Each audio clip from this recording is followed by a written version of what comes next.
La pluie tambourinait sur le toit de la calèche, transformant la route en un bourbier de boue et de flaques.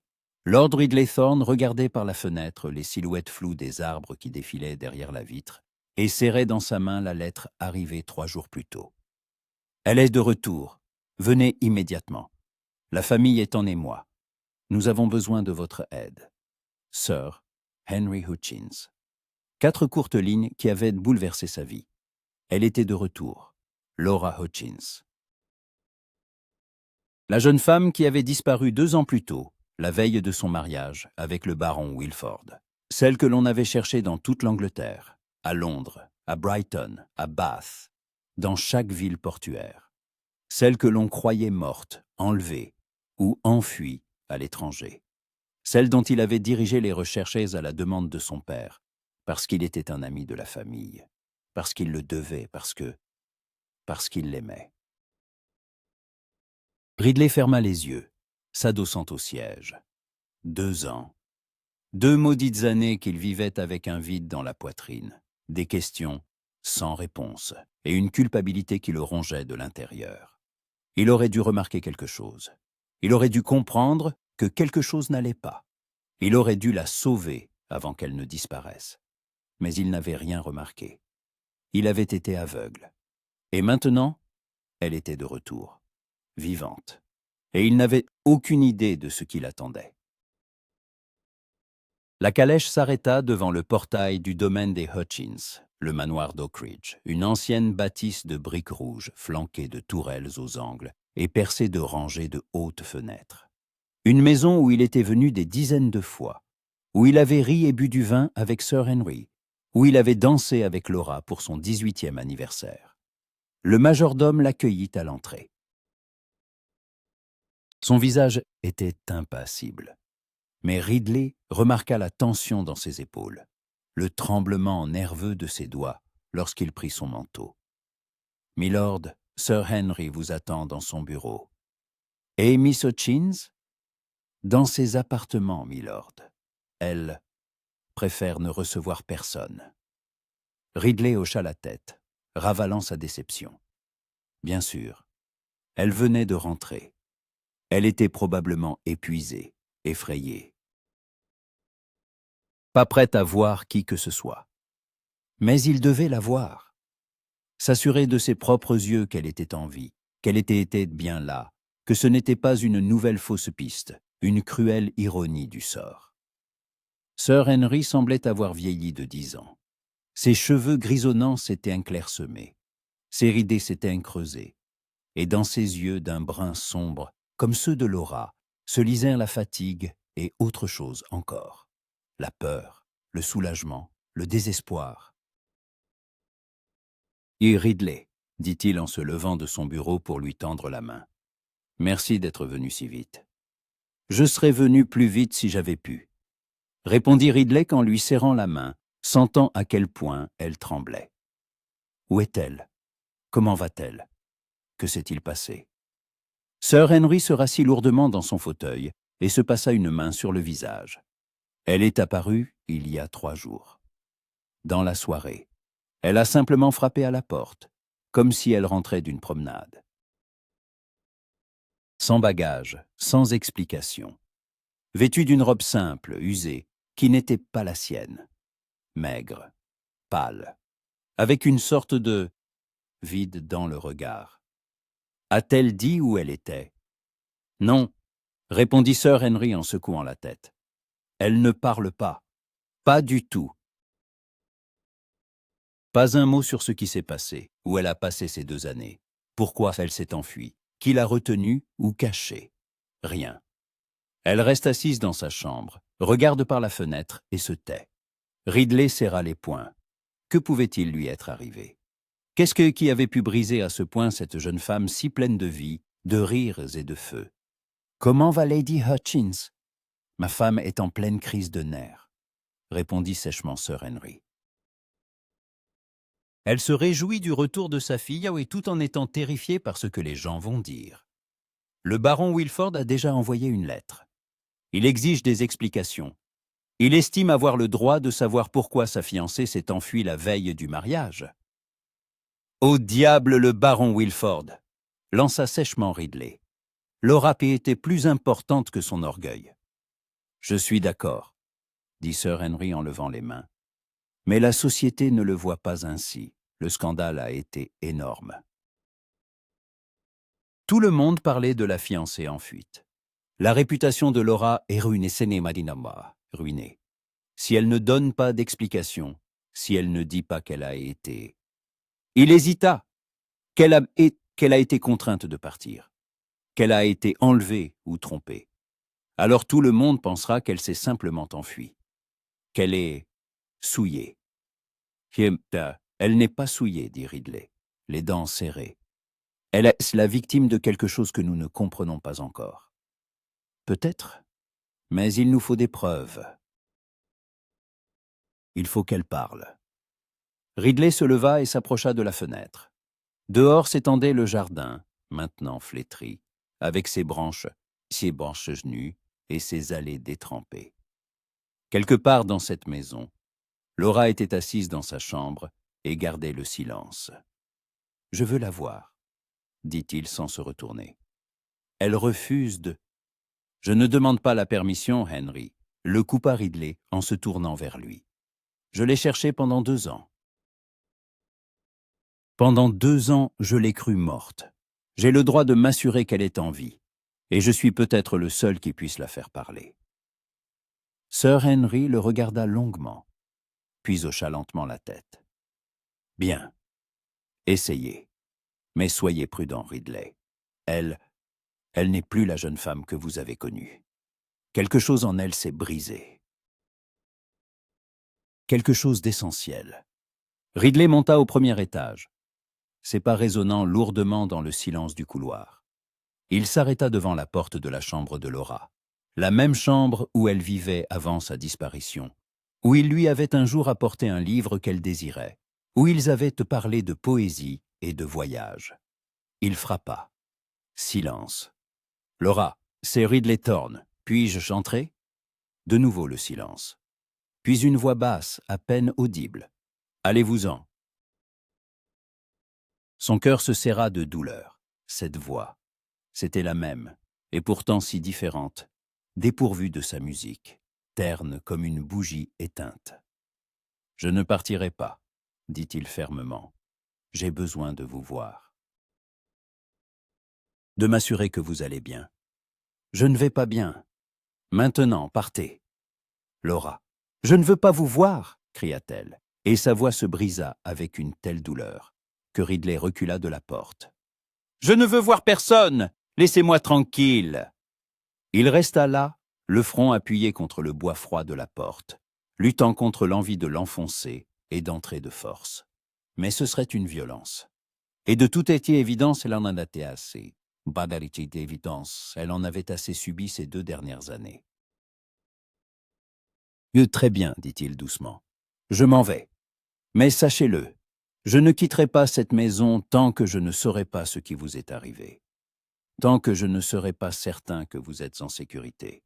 Et si quelqu'un vous a fait du mal, si quelqu'un vous a retenu contre votre gré, je trouverai cette personne. Et elle regrettera d'être née. » Silence.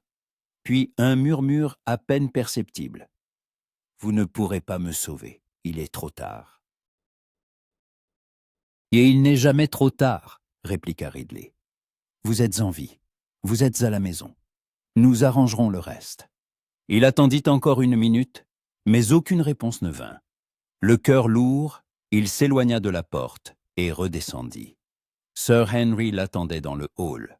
Alors, « Elle ne m'a pas laissé entrer, mais j'ai entendu sa voix. Elle est vivante. Elle parle. C'est déjà quelque chose. » « Que va-t-on faire, Ridley ?» demanda Sir Henry, l'air désemparé, impuissant. « Je ne sais pas comment aider ma propre fille. Je ne sais pas ce qui lui est arrivé, ni comment la protéger. » Ridley se redressa, sentant la détermination grandir en lui. « Je vais rester ici, quelques semaines s'il le faut. Je serai là, j'essaierai de gagner sa confiance. Peut-être qu'elle finira par parler. Peut-être me dira-t-elle ce qu'elle ne peut pas vous dire. Pourquoi pensez-vous qu'elle se confierait à vous ?» Ridley hésita. parce que nous étions amis, parce que je ne l'ai jamais jugé, et parce que... Il s'interrompit, ne terminant pas sa phrase. Parce que je l'aimais, et que je l'aime encore. Mais cela, il le garda pour lui. La nuit, Ridley ne parvint pas à dormir. On lui avait attribué une chambre d'amis au rez-de-chaussée, avec vue sur le jardin. Il était allongé, fixant le plafond, écoutant la pluie qui ne cessait de tomber, et pensait à Laura. Telle qu'elle était 2 ans auparavant, vive, rieuse, avec cette étincelle perpétuelle dans ses yeux sombres. Avec ses longs cheveux châtains qu'elle aimait porter détachés, malgré les reproches de sa mère. Avec sa démarche rapide et son menton volontaire. Elle était belle, non pas d'une beauté classique et froide, mais d'une beauté chaleureuse, attirante. Elle était intelligente, cultivée, aimait débattre de politique et de littérature, et n'avait pas peur d'exprimer son opinion, et qu'elle devait épouser le baron Wilford, un homme riche, influent, mais froid et arrogant, de 2 fois son âge. Un mariage de raison, arrangé par ses parents. Laura n'avait jamais dit qu'elle était malheureuse. Mais Ridley le voyait bien. Elle n'aimait pas le baron. Elle ne voulait pas de ce mariage. Mais pourquoi s'était-elle enfuie précisément la veille de la cérémonie? Et où? Et que lui était-il arrivé pendant ces 2 années? Les questions tourbillonnaient dans sa tête, sans lui laisser de répit. Quelque part dans la maison, une latte de parquet grinça. Ridley se figea, tendant l'oreille. Un autre grincement, puis le silence. Il se leva, enfila une robe de chambre et sortit sans bruit dans le couloir. La lumière de la lune filtrait par les hautes fenêtres, projetant de longues ombres sur le sol. Au pied de l'escalier menant au premier étage se tenait une silhouette en blanc, une femme en chemise de nuit, les cheveux dénoués. Elle était immobile, le regard fixé sur la porte d'entrée, comme si elle hésitait à sortir. Laura. Ridley s'immobilisa, craignant de l'effrayer. Elle ressemblait à un fantôme, pâle, fragile, presque irréel dans la clarté lunaire. Ses cheveux étaient plus courts qu'il ne s'en souvenait, atteignant à peine ses épaules. Sa silhouette était plus mince, plus anguleuse. Elle fit un pas vers la porte, puis s'arrêta. Elle s'entoura les bras, comme pour se réchauffer. Puis elle se retourna lentement, s'apprêtant à remonter.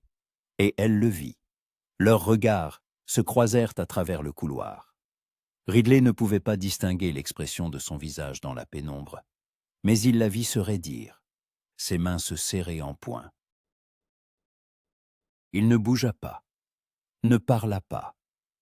Il resta simplement là, lui laissant le temps de décider, fuir ou rester. Une longue pause. Puis Laura, lentement comme à contre-cœur, fit quelques pas dans sa direction. Elle s'arrêta à une distance de sécurité, à une dizaine de pieds de lui. « Vous n'êtes pas parti, » dit-elle d'une voix basse, mais pas hostile. « J'ai dit que je ne partirai pas. Pourquoi êtes-vous ici, Lord Thorne? Lord Thorne. Pas Ridley, comme elle l'appelait autrefois.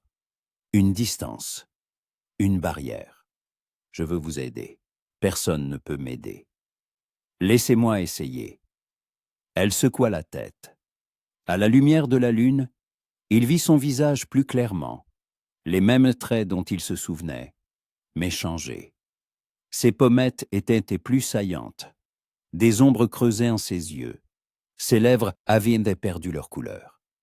Et dans son regard, le vide, un vide effrayant, glacial. « Que vous est-il arrivé, Laura ?» demanda-t-il doucement. « Ce ne sont pas vos affaires. Vous avez disparu il y a 2 ans. On vous a cherché partout. Je vous ai cherché. Votre père a failli devenir fou de chagrin. Et maintenant vous revenez et vous vous taisez, comme s'il ne s'était rien passé. Je n'ai pas demandé qu'on me cherche. » Sa voix se durcit. « Je n'ai pas demandé qu'on me pleure. Et je ne demande pas qu'on me sauve. Laissez-moi tranquille. » Elle se retourna, se dirigeant vers l'escalier. « Je sais que vous avez peur, » l'interpella Ridley. Laura s'arrêta, mais sans se retourner. « Vous ne savez rien. Alors, dites-moi, aidez-moi à comprendre. » Un long silence. Puis elle tourna lentement la tête, et il y avait tant de douleur dans son regard qu'il en eut le souffle coupé. « Vous voulez savoir ?» murmura-t-elle. « Vous voulez entendre la vérité ? Je me suis enfui, Lord Thorne. Enfui parce que je ne pouvais pas épouser le baron. Parce qu'il... » Sa voix trembla. « Parce qu'il était un monstre. Et je suis tombé de Charib dans Scylla. J'ai perdu 2 ans de ma vie. Je me suis perdu moi-même. Et maintenant, vous voulez que je revienne, que je sourie, que je fasse semblant que tout va bien ? C'est impossible. Je suis brisé. Et personne ne peut me réparer. » Ridley fit un pas vers elle, mais elle recula en levant une main. « N'approchez pas. » Il se figea. « Je ne vous ferai aucun mal, jamais. » « C'est ce qu'ils disent d'un tous, » ricana-t-elle amèrement. Et puis, elle ne termina pas sa phrase. Elle se retourna et courut vers l'étage, ses pieds nus martelant silencieusement les marches. Ridley resta dans le hall, les poings si serrés que ses ongles s'enfonçaient dans ses paumes. Le baron était un monstre. Que lui avait-il fait? Qu'est-ce qui l'avait poussé à fuir? Et que lui était-il arrivé après sa fuite? Les questions se multipliaient, mais les réponses manquaient. Mais une chose était certaine, il ne l'abandonnerait pas. Il ne la laisserait pas souffrir seule. Il ne laisserait pas les ténèbres qui l'avaient engloutie l'emporter définitivement. Il trouverait la vérité, et il la protégerait, à n'importe quel prix, même si elle ne voulait pas de sa protection, même si elle le haïssait pour cela, parce qu'il l'aimait. Et rien, ni le temps, ni le silence, ni sa douleur, ne pouvait changer cela. Le matin accueillit le manoir d'Oakridge d'un ciel gris et d'une pluie fine. Ridley se réveilla tôt, à l'aube, et descendit dans la salle à manger, où le petit déjeuner était déjà servi. Lady Hutchins était assise à table, pâle et tendue, une tasse de thé dans ses mains tremblantes. Elle leva les yeux quand il entra, et tenta un sourire, qui ne fut qu'une pitoyable crispation des lèvres. « Lord Thorne, bonjour. J'espère que vous avez bien dormi. »« Ah, merci, Lady Hutchins, » dit-il en s'asseyant en face d'elle. « Et vous ?» Elle détourna le regard. « Je ne dors presque plus depuis qu'elle est revenue. Chaque nuit, je reste éveillé et je me demande. Où était-elle? Que lui a-t-on fait? Pourquoi ne parle-t-elle pas? » Sa voix se brisa. « C'est ma fille, Lord Thorne, mon unique fille. Et je ne sais pas comment l'atteindre. » Ridley tendit la main et couvrit la sienne. « Nous trouverons un moyen, je vous le promets. »« L'avez-vous vue hier soir ?» demanda Lady Hutchins. « La femme de chambre a dit avoir entendu des voix dans le hall au milieu de la nuit. Je l'ai rencontrée par hasard, » admit Ridley. « Elle était descendue. Nous avons parlé. Très peu. Et qu'a-t-elle dit ?» Ridley hésita. Devait-il tout raconter? Les moteurs de Laura sur le baron, sur le fait qu'il était un monstre, qu'elle s'était enfuie pour lui échapper. Cela risquait de détruire l'équilibre déjà fragile de la famille. « Elle a dit qu'elle ne voulait pas être sauvée, » répondit-il prudemment. « Mais je pense que ce n'est pas tout à fait vrai. Je pense qu'elle a simplement peur. Peur de faire à nouveau confiance à quelqu'un. » Lady Hutchins hocha la tête, essuyant ses larmes avec un mouchoir. « Le baron a envoyé une autre lettre ce matin. Il exige de voir Laura. Il dit qu'il a droit à des explications, que leurs fiançailles n'ont pas été officiellement rompues, que, au diable le baron et ses droits, le coupa sèchement Ridley. Laura ne le verra pas. Pas maintenant. Peut-être jamais. Mais la société, le scandale, la société peut attendre. Laura doit d'abord se rétablir, se sentir en sécurité. Ensuite, si elle le souhaite, elle racontera elle-même son histoire. mais pas sous la contrainte. Pas parce que le baron exige des explications. Sir Henry apparut sur le seuil. Il semblait encore plus fatigué que la veille, les yeux rouges, les épaules affaissées. « Ridley, il faut que je vous parle. Seul à seul. » Ils passèrent dans le Bourg-Sondir, dans le bureau. Sir Henry ferma la porte et s'appuya contre la table. « Et j'ai reçu des informations, commença-t-il sans préambule, d'un détective privé que j'ai engagé dès le retour de Laura. Il a vérifié. Il a essayé de savoir où elle aurait pu être. Et, il y a 2 semaines, une femme ressemblant à Laura a été vue à Bristol, dans le quartier des Docks. Elle travaillait dans une taverne. Elle servait les marins. Ridley sentit le sang quitter son visage. Êtes-vous sûr que c'était elle? Et le détective a montré un portrait au propriétaire de la taverne. Il a dit qu'elle ressemblait, mais que ses cheveux étaient un peu plus courts, son visage plus sale. La femme se faisait appeler Alice. Elle a travaillé là quelques mois, puis un jour elle n'est tout simplement pas venue travailler. Elle a disparu. Ridley s'enfonça dans un fauteuil. Laura, dans une taverne portuaire, servant des marins ivres. Qu'est-ce qui avait pu la conduire à cela? Quoi d'autre? Le détective a trouvé une femme qui partageait sa chambre. Elle a dit qu'Alice Powers, il ne parlait presque pas, qu'elle se tenait à l'écart de tout le monde, qu'elle avait peur des hommes. Une nuit, un client de la taverne a tenté de forcer la porte de sa chambre. Alice s'est défendue avec un couteau. Elle l'a blessé. Après ça, le patron lui a dit de partir. Ridley serra si fort les accoudoirs du fauteuil que ses doigts blanchirent. Où était-elle avant Bristol? Je ne sais pas. Le détective essaie de le découvrir. Mais c'est comme assembler les morceaux d'un miroir brisé. Les pistes sont froides, trop de temps a passé. De même que continuez à chercher, dit fermement Ridley. Je dois tout savoir. Chaque détail. Où elle est allée ce jour-là. Qui l'a aidée à se cacher. Où elle s'est réfugiée. Ce qui lui est arrivé. Pourquoi?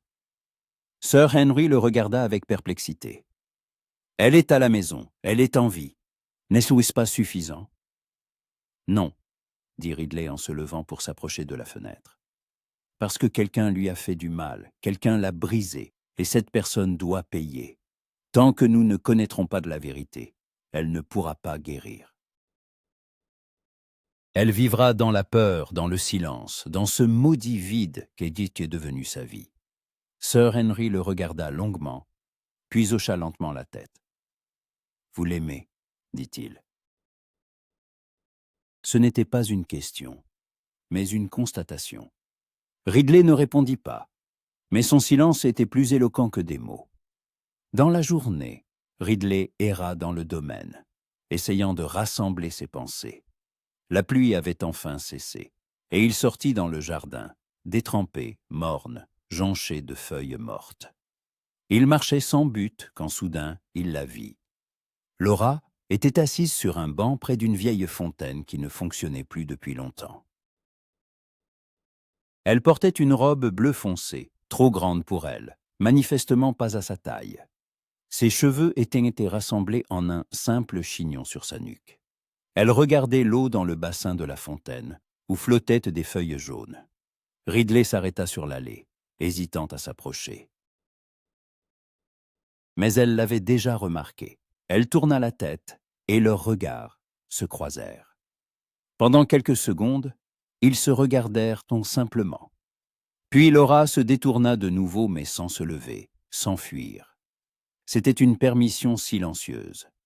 Ridley s'approcha lentement et s'assit sur le bord du banc, en gardant une distance convenable entre eux. « C'est un bel endroit, » dit-il en regardant la fontaine. « Je me souviens qu'il y avait toujours des oiseaux qui jouaient ici. » « Vous aimiez venir lire ici. C'était il y a longtemps, » répondit doucement Laura. « 2 ans, ce n'est pas si long. Pour moi, c'est toute une vie. » Ridley regarda son profil. À la lumière du jour, il la voyait plus clairement, ses traits fins, sa peau pâle, ses cheveux courts qui avaient été sa fierté. Sur son poignet, on devinait une cicatrice, fine, blanche, ancienne. « Qu'est-il arrivé à vos cheveux ?» demanda-t-il prudemment. Laura toucha sa nuque, comme si elle s'en souvenait. « Je les ai coupés, moi-même, la première semaine après ma fuite. Pour ne pas être reconnue, pour ne pas ressembler à cette jeune fille sur le portrait que l'on cherchait. Vous saviez qu'on vous cherchait. J'ai vu les avis dans les journaux, partout mon nom, mon portrait. Disparu. Miss Laura Hutchins, récompense pour toute information. Comme pour une criminelle. Vous n'êtes pas une criminelle. Je me suis enfuie, dit-elle en le regardant, et une vieille douleur brilla dans ses yeux. J'ai abandonné tout le monde, mes parents, mes amis. Je les ai laissés dans l'ignorance. J'ai ruiné la réputation de ma famille. J'ai déshonoré le baron. J'ai tout détruit. Vous vous êtes sauvé, objecta fermement Ridley. Vous avez dit hier que le baron était un monstre. Que vous a-t-il fait, Laura? Qu'est-ce qui vous a poussé à fuir? Elle se détourna, ses mains se crispant sur ses genoux. Je ne peux pas en parler. Pourquoi?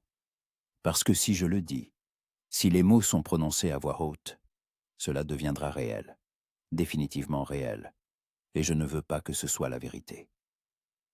Ridley tendit la main, mais sans la toucher, la posant simplement à côté d'elle, sur le banc entre eux. Une proposition, pas une exigence. Quoi qu'il soit arrivé, Laura, vous n'êtes pas seule.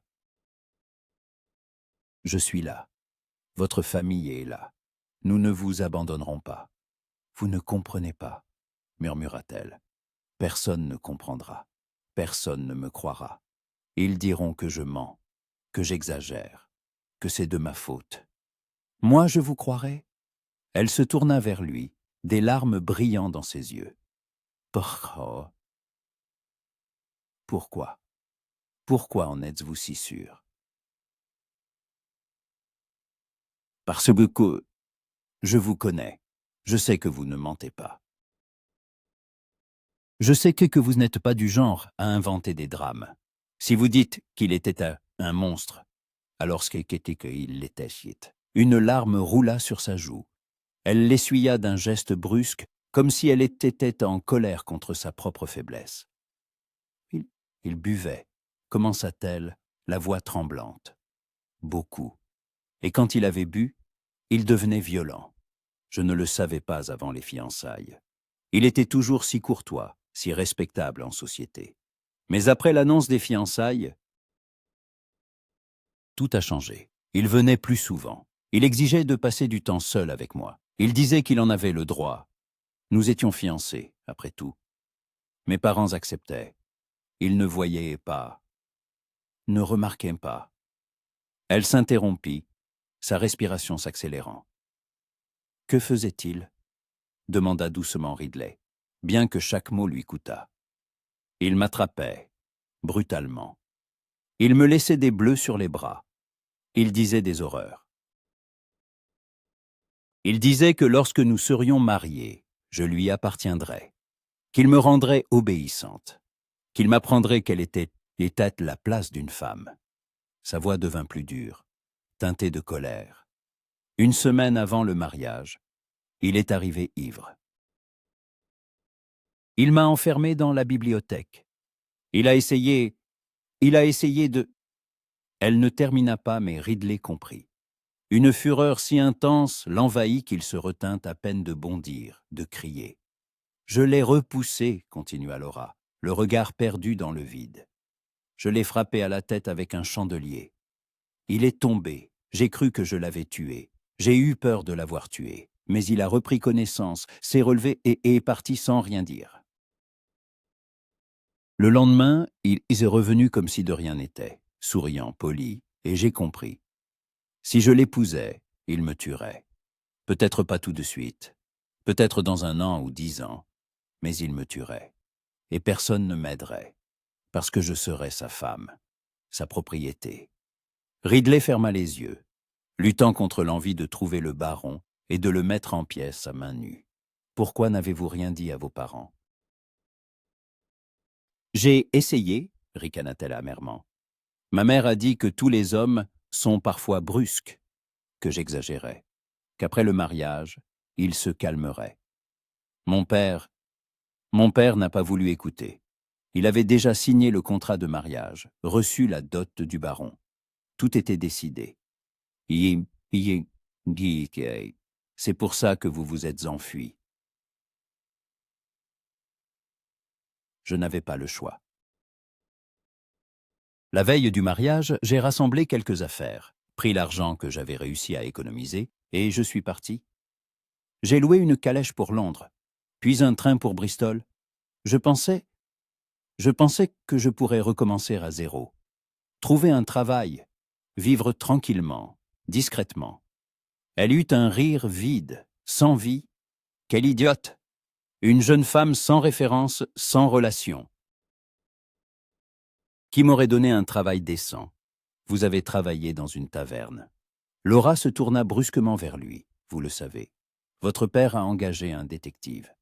Il a trouvé des pistes. Elle pâlit encore davantage. Qu'a-t-il appris d'autre? Pas grand-chose. Que vous vous faisiez appeler Alice. Que vous aviez peur des hommes. Qu'un jour vous vous êtes défendu avec un couteau. Laura se leva, s'éloignant du banc. Elle s'entoura les bras, comme pour contenir quelque chose à l'intérieur d'elle-même. Je ne veux pas qu'il sache. Je ne veux pas que ma mère sache où j'ai été, ce que j'ai fait. Ça la tuerait. Alors ils ne le sauront pas, dit Ridley, en se levant à son tour, s'approchant d'elle mais sans essayer de la toucher. J'y veillerai. Mais, Laura, j'ai besoin de tout savoir, non pas pour vous juger, mais pour vous protéger. Car le baron ne vous laissera pas en paix. Il exigera des explications. Il tentera de restaurer sa réputation. Et s'il apprend la vérité, il me tuera, murmura-t-elle. Il trouvera un moyen. Il est riche, influent. Il a des amis au Parlement, à la cour. Et moi je n'ai rien, juste ma parole contre la sienne. Et qui croira-t-on? Un baron respecté ou une fiancée en fuite qui a passé 2 ans on ne sait où? Ridley s'approcha encore, si près qu'il pouvait voir chaque tache de rousseur sur son visage pâle, chaque ride de fatigue au coin de ses yeux. Je n'ai pas besoin de preuves pour vous croire. Mais j'ai besoin de la vérité pour savoir comment agir. Laura, faites-moi confiance. Laissez-moi vous aider. Elle le regarda longuement, d'un air scrutateur. Dans son regard, il y avait la méfiance d'un animal blessé qui ne sait pas s'il a affaire à un ami ou à un ennemi. « Pourquoi faites-vous cela » demanda-t-elle enfin. « Pourquoi tenez-vous tant à m'aider » Ridley aurait pu mentir. Il aurait pu dire qu'il accomplissait simplement son devoir d'ami de la famille. Mais ses yeux exigeaient, lui, la vérité. Et il était trop fatigué pour mentir. « Parce que je vous aime », dit-il simplement. « Je vous aime depuis le jour où je vous ai vu pour la première fois au bal de Lord Ashford, il y a 3 ans. Vous portiez une robe jaune, vous riiez d'une plaisanterie de votre ami. Et j'ai pensé à ce moment-là. Voilà la femme la plus vivante, la plus authentique de cette salle. Je suis tombé amoureuse instantanément. Mais vous étiez fiancé, vous étiez inaccessible. Et moi, je n'étais qu'un ami de la famille. Je n'en avais pas le droit. Il prit une profonde inspiration. Mais maintenant, vous êtes libre. Et je n'ai pas l'intention de rester les bras croisés à vous regarder souffrir. Je me battrai pour vous, Laura. Même si vous ne m'aimez jamais en retour. Le silence s'étira entre eux, long, vibrant. Laura se tenait immobile, le regardant avec des yeux écarquillés. « Vous m'aimez » répéta-t-elle d'une voix à peine audible. « Oui, mais je suis brisée. Je ne suis plus la jeune femme que vous avez connue. Vous êtes toujours la même, simplement blessée. Mais les blessures guérissent. si on leur donne du temps et de l'attention. Les larmes emplirent de nouveau ses yeux. Mais cette fois, elle ne les essuya pas. Elles coulaient librement, lavant des années de douleur, de peur, de solitude. « Je ne mérite pas votre amour, murmura-t-elle. Vous méritez tout ce qu'il y a de meilleur en ce monde, objecta Ridley, et je vous le prouverai, si vous me le permettez. Laura fit un pas en avant, petit, hésitant, puis un autre. Et soudain, elle était là, aussi près qu'il pouvait sentir la chaleur de son corps, l'odeur de lavande de ses cheveux. Elle tendit la main et toucha doucement sa joue. Le contact était léger, presque immatériel, mais il le brûla plus fort que le feu. « Je ne sais pas si je pourrai un jour aimer à nouveau, » murmura-t-elle. « Je ne sais pas s'il reste quelque chose de vivant en moi. Mais je veux essayer. Si vous êtes prêt à attendre, si vous êtes prêt à accepter que je n'y arrive peut-être pas. » Ridley couvrit sa main de la sienne, la pressant contre sa joue. « J'attendrai aussi longtemps qu'il le faudra.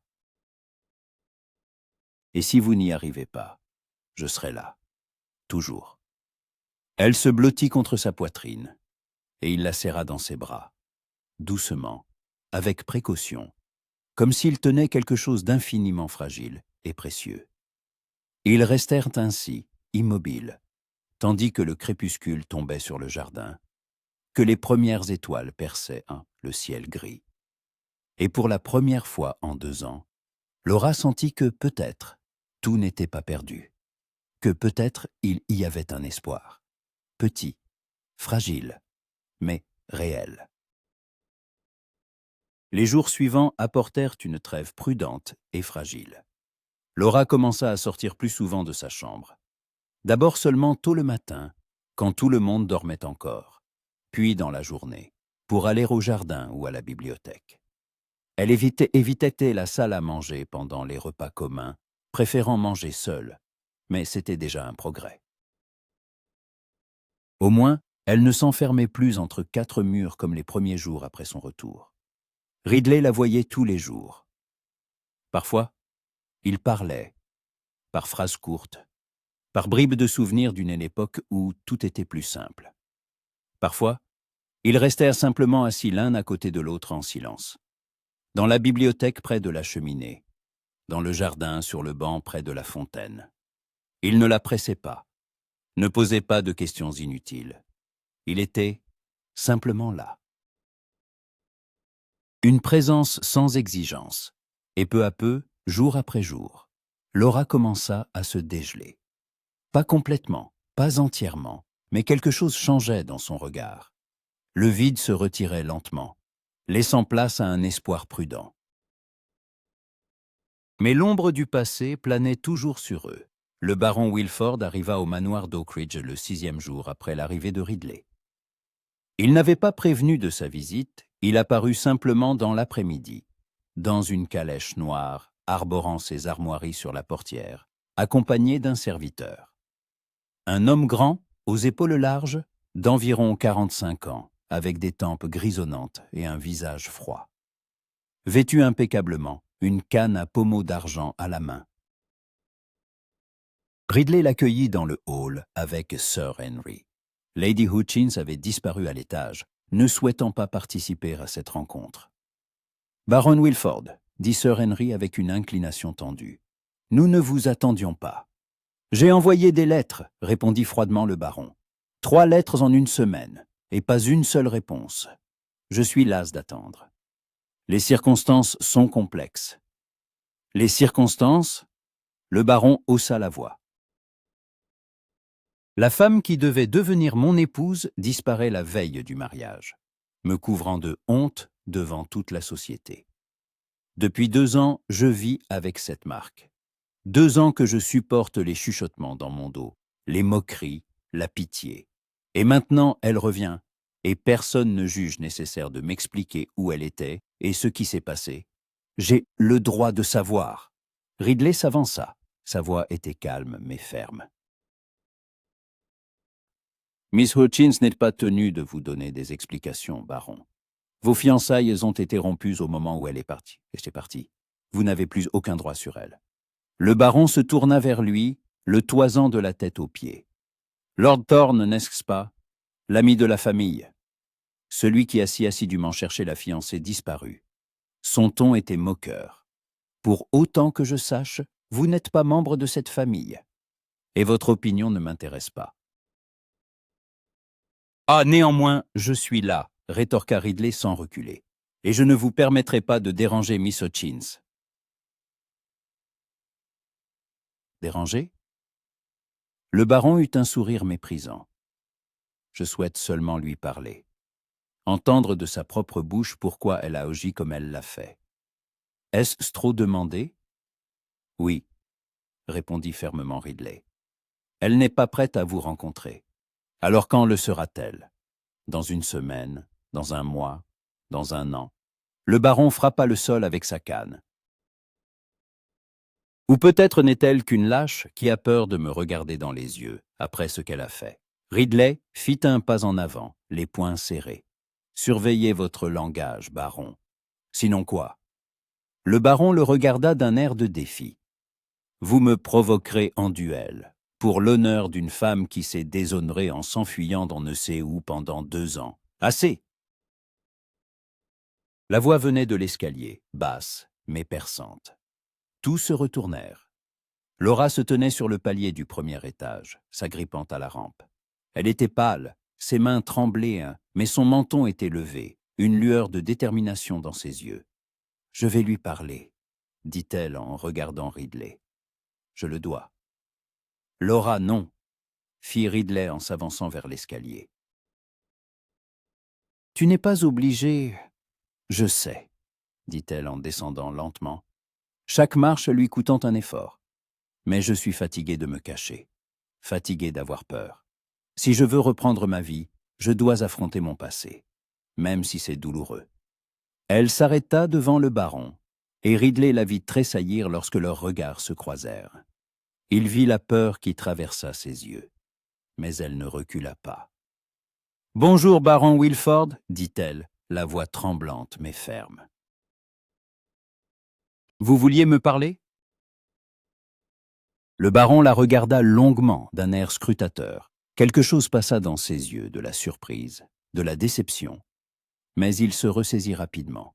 « Miss Hutchins, je suis heureux de vous voir vivante et en bonne santé. »« Merci. Pouvons-nous parler en privé ?»« Non, » répondit Ridley à sa place. « Tout ce que vous avez à dire, vous pouvez le dire ici. » Le baron grinça des dents, mais hocha la tête.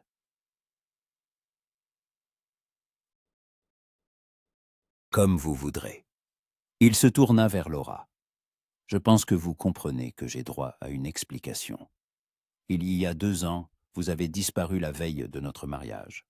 Sans un mot, sans un billet. Vous m'avez tourné en ridicule. J'ai dû annuler la cérémonie, renvoyer les cadeaux, supporter la malveillance de soi-disant amis. Pourquoi, Miss Hutchins? Si vous ne vouliez pas de ce mariage, pourquoi ne pas l'avoir dit plus tôt? Pourquoi avoir attendu le dernier moment? Laura se tenait immobile, les poings serrés. J'ai essayé de le dire. Personne n'écoutait.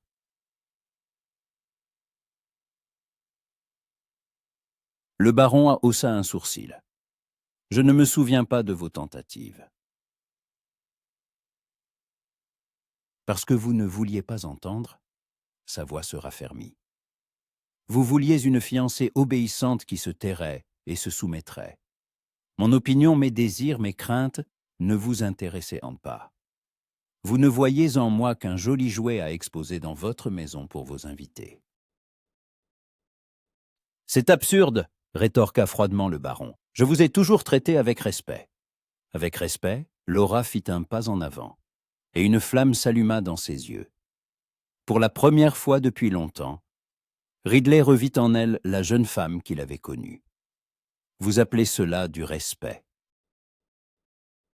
La façon dont vous me saisissiez les bras en me laissant des bleus, la façon dont vous m'enfermiez dans une pièce quand j'essayais de vous fuir, la façon dont vous me disiez des horreurs qui me donnaient de la nausée.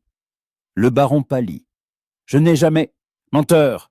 Sa voix se brisa en un cri. Vous savez que c'est la vérité.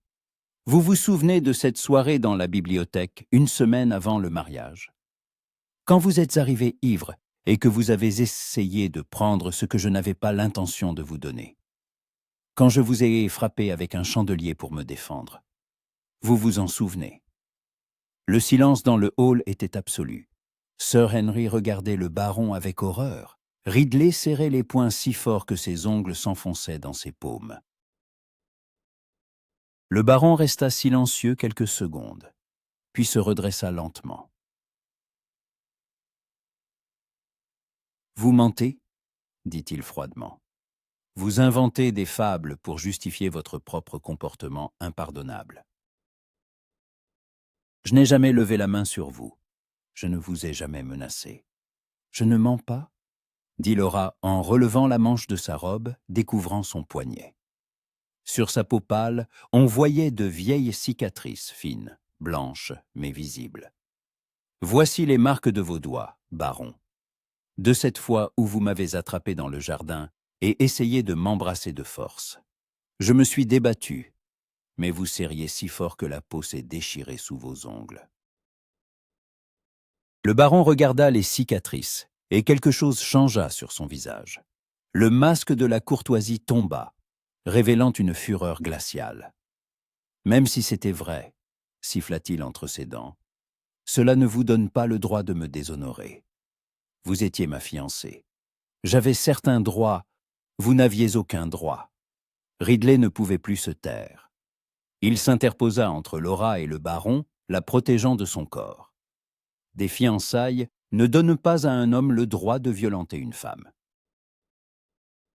Et si vous l'avez touché contre sa volonté, si vous l'avez effrayé, humilié, alors vous n'êtes pas la victime, baron. Vous êtes un criminel. Le baron se redressa de toute sa hauteur, regardant Ridley avec haine. « Faites attention à vos paroles, Lord Thorne. Accuser un pair d'Angleterre est une affaire sérieuse. Je peux vous poursuivre en justice pour diffamation. » « Faites donc, » ricana Ridley sans une once de gaieté, et alors tout remontera à la surface. « Tous vos sels secrets. Tout ce que vous avez fait à Laura. Tout ce que vous avez peut-être fait à d'autres femmes. Car je ne crois pas. Quelle a été la première? Les hommes comme vous ne changent pas. Ils répètent entre leurs crimes encore et encore. Le baron pâlit, puis rougit. Sa main se crispa sur le pommeau de sa canne si fort que ses jointures blanchirent.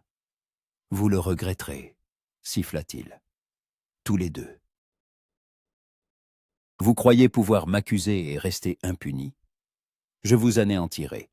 Je détruirai la réputation de cette famille. Tout le monde saura où Miss Hutchins a passé ces 2 années. Ils sauront qu'elle a travaillé dans une taverne portuaire, servi des marins ivres, vécu dans des bas-fonds, et nous verrons alors qui croira sa parole contre la mienne. » Laura laissa échapper un hoquet de stupeur. Ridley sentit sa main s'agripper à sa manche, ses doigts tremblants. « Comment l'avez-vous su » murmura-t-elle. Le baron eut un sourire suffisant. « Vous pensiez que j'étais resté les bras croisés pendant ces 2 ans? J'ai engagé les meilleurs détectives d'Angleterre. Je sais tout, Miss Hutchins. Je sais où vous êtes cachés les premiers 6 mois. Dans une chambre miteuse à Londres, travaillant comme couturière pour une misère. Je sais comment vous vous êtes enfui à Bristol, quand on a failli vous reconnaître. Je connais la taverne Côte-Troie. Le marin ivre que vous avez blessé avec un couteau. J'ai des témoins qui confirmeront tout cela sous serment. Vous la faites chanter, dit Ridley en s'approchant, sa voix menaçante. Vous la menacez de publier des informations compromettantes pour la forcer à se taire sur ce que vous lui avez fait. Je protège ma réputation, rétorqua froidement le baron, et je vous conseille, ainsi qu'à Miss Hutchins, de faire de même. Si vous continuez à répandre de fausses accusations à mon sujet, je ne laisserai pas pierre sur pierre du nom des Hutchins. Est-ce clair? Sir Henry semblait bouleversé, impuissant.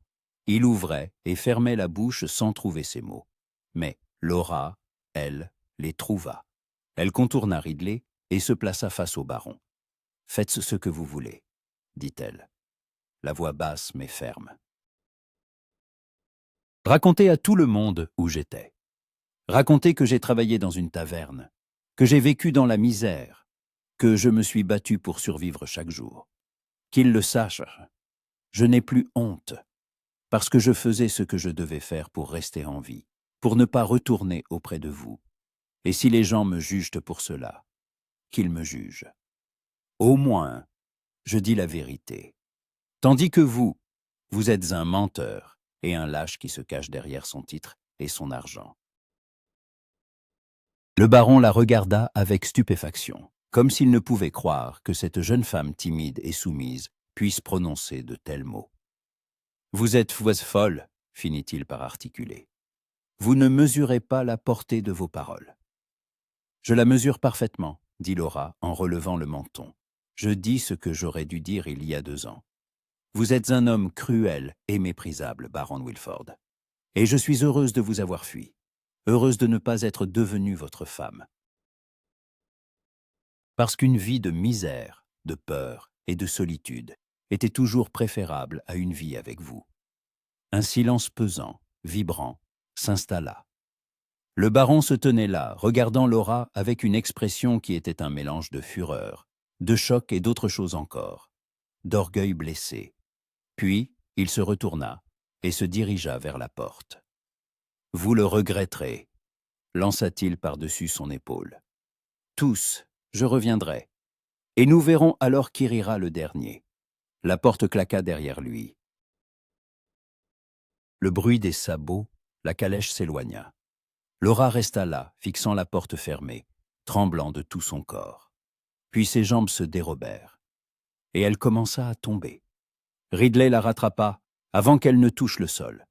Il la rattrapa et la serra fort contre lui, la sentant secouée par des sanglots silencieux. « Tout va bien, » murmurait-il en lui caressant le dos. « Tu as été incroyablement courageuse.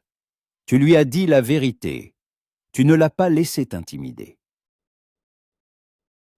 « Il va nous anéantir, » sanglotait-elle. « Il va tout raconter. Ma réputation, la réputation de la famille, tout était perdu. »« Rien n'est perdu, » dit Ridley en relevant son visage pour la forcer à le regarder. « Je ne le laisserai pas te faire de mal, je le jure. Comment peux-tu l'arrêter? Il est riche, influent. Et moi, je suis têtu, » sourit Ridley. « Et j'ai des amis. Et je sais des choses sur le baron qu'il préférerait garder secrètes. Fais-moi confiance, Laura. Je trouverai un moyen. » Elle le regarda longuement, d'un air scrutateur. Puis elle hocha lentement la tête. « Je te crois. » Ces 3 mots signifiaient plus que n'importe quel serment.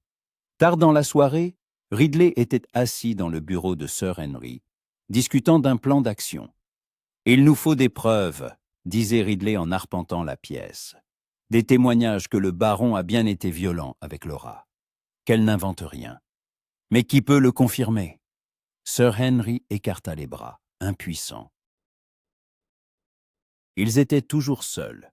Personne n'a vu ce qui s'est passé dans la bibliothèque cette nuit-là. Peut-être que quelqu'un a entendu, s'arrêta Ridley. Les domestiques, par exemple. Et ils savent toujours tout.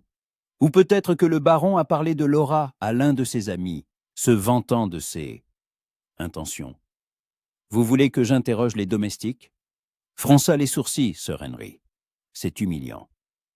C'est nécessaire, rétorqua fermement Ridley. Si nous voulons protéger Laura, il nous faut des faits. Pendant ce temps, j'irai à Londres. J'ai un ami qui travaille au Times. Il m'aidera à rassembler des informations sur le baron, les scandales passés, les dettes, tout ce qui peut être utilisé. C'est dangereux, l'avertit Sir Henry. Si le baron apprend que vous fouinez, qu'il l'apprenne, ricana froidement Ridley. Ce jeu se joue à 2. Il veut la guerre, il l'aura. Sir Henry hocha lentement la tête. Merci Ridley. Pour tout ce que vous faites pour ma fille. J'ai été aveugle. Je n'ai pas vu ce qui se passait sous mon nez. Je l'ai poussé à épouser ce monstre. Vous ne saviez pas, dit doucement Ridley. Le baron s'est porté des masques. Il n'a pas trompé que vous. Mais Laura a essayé de me le dire. Et je n'ai pas écouté.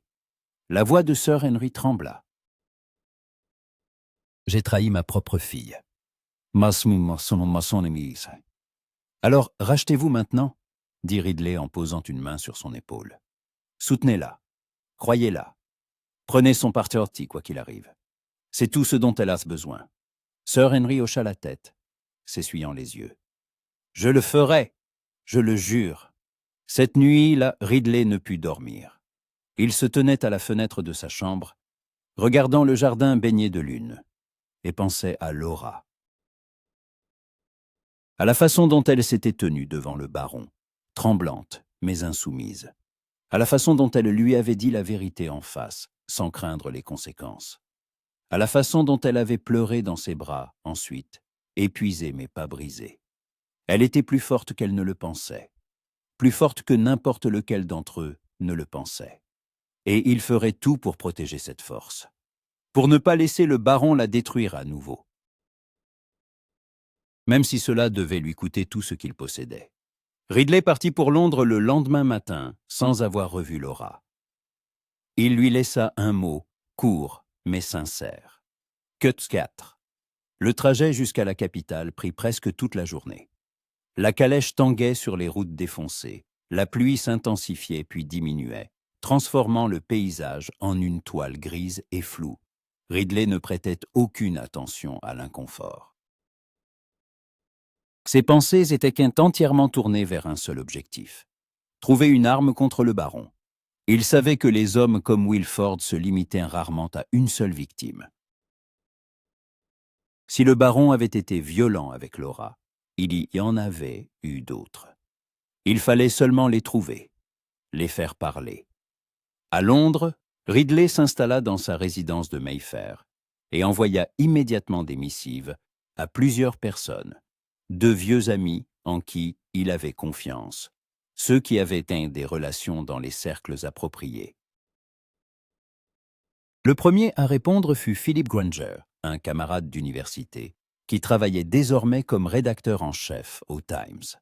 Ils se retrouvèrent dans un club de Pall Mall, un établissement discret, où les gentlemen pouvaient converser sans risquer d'être entendus.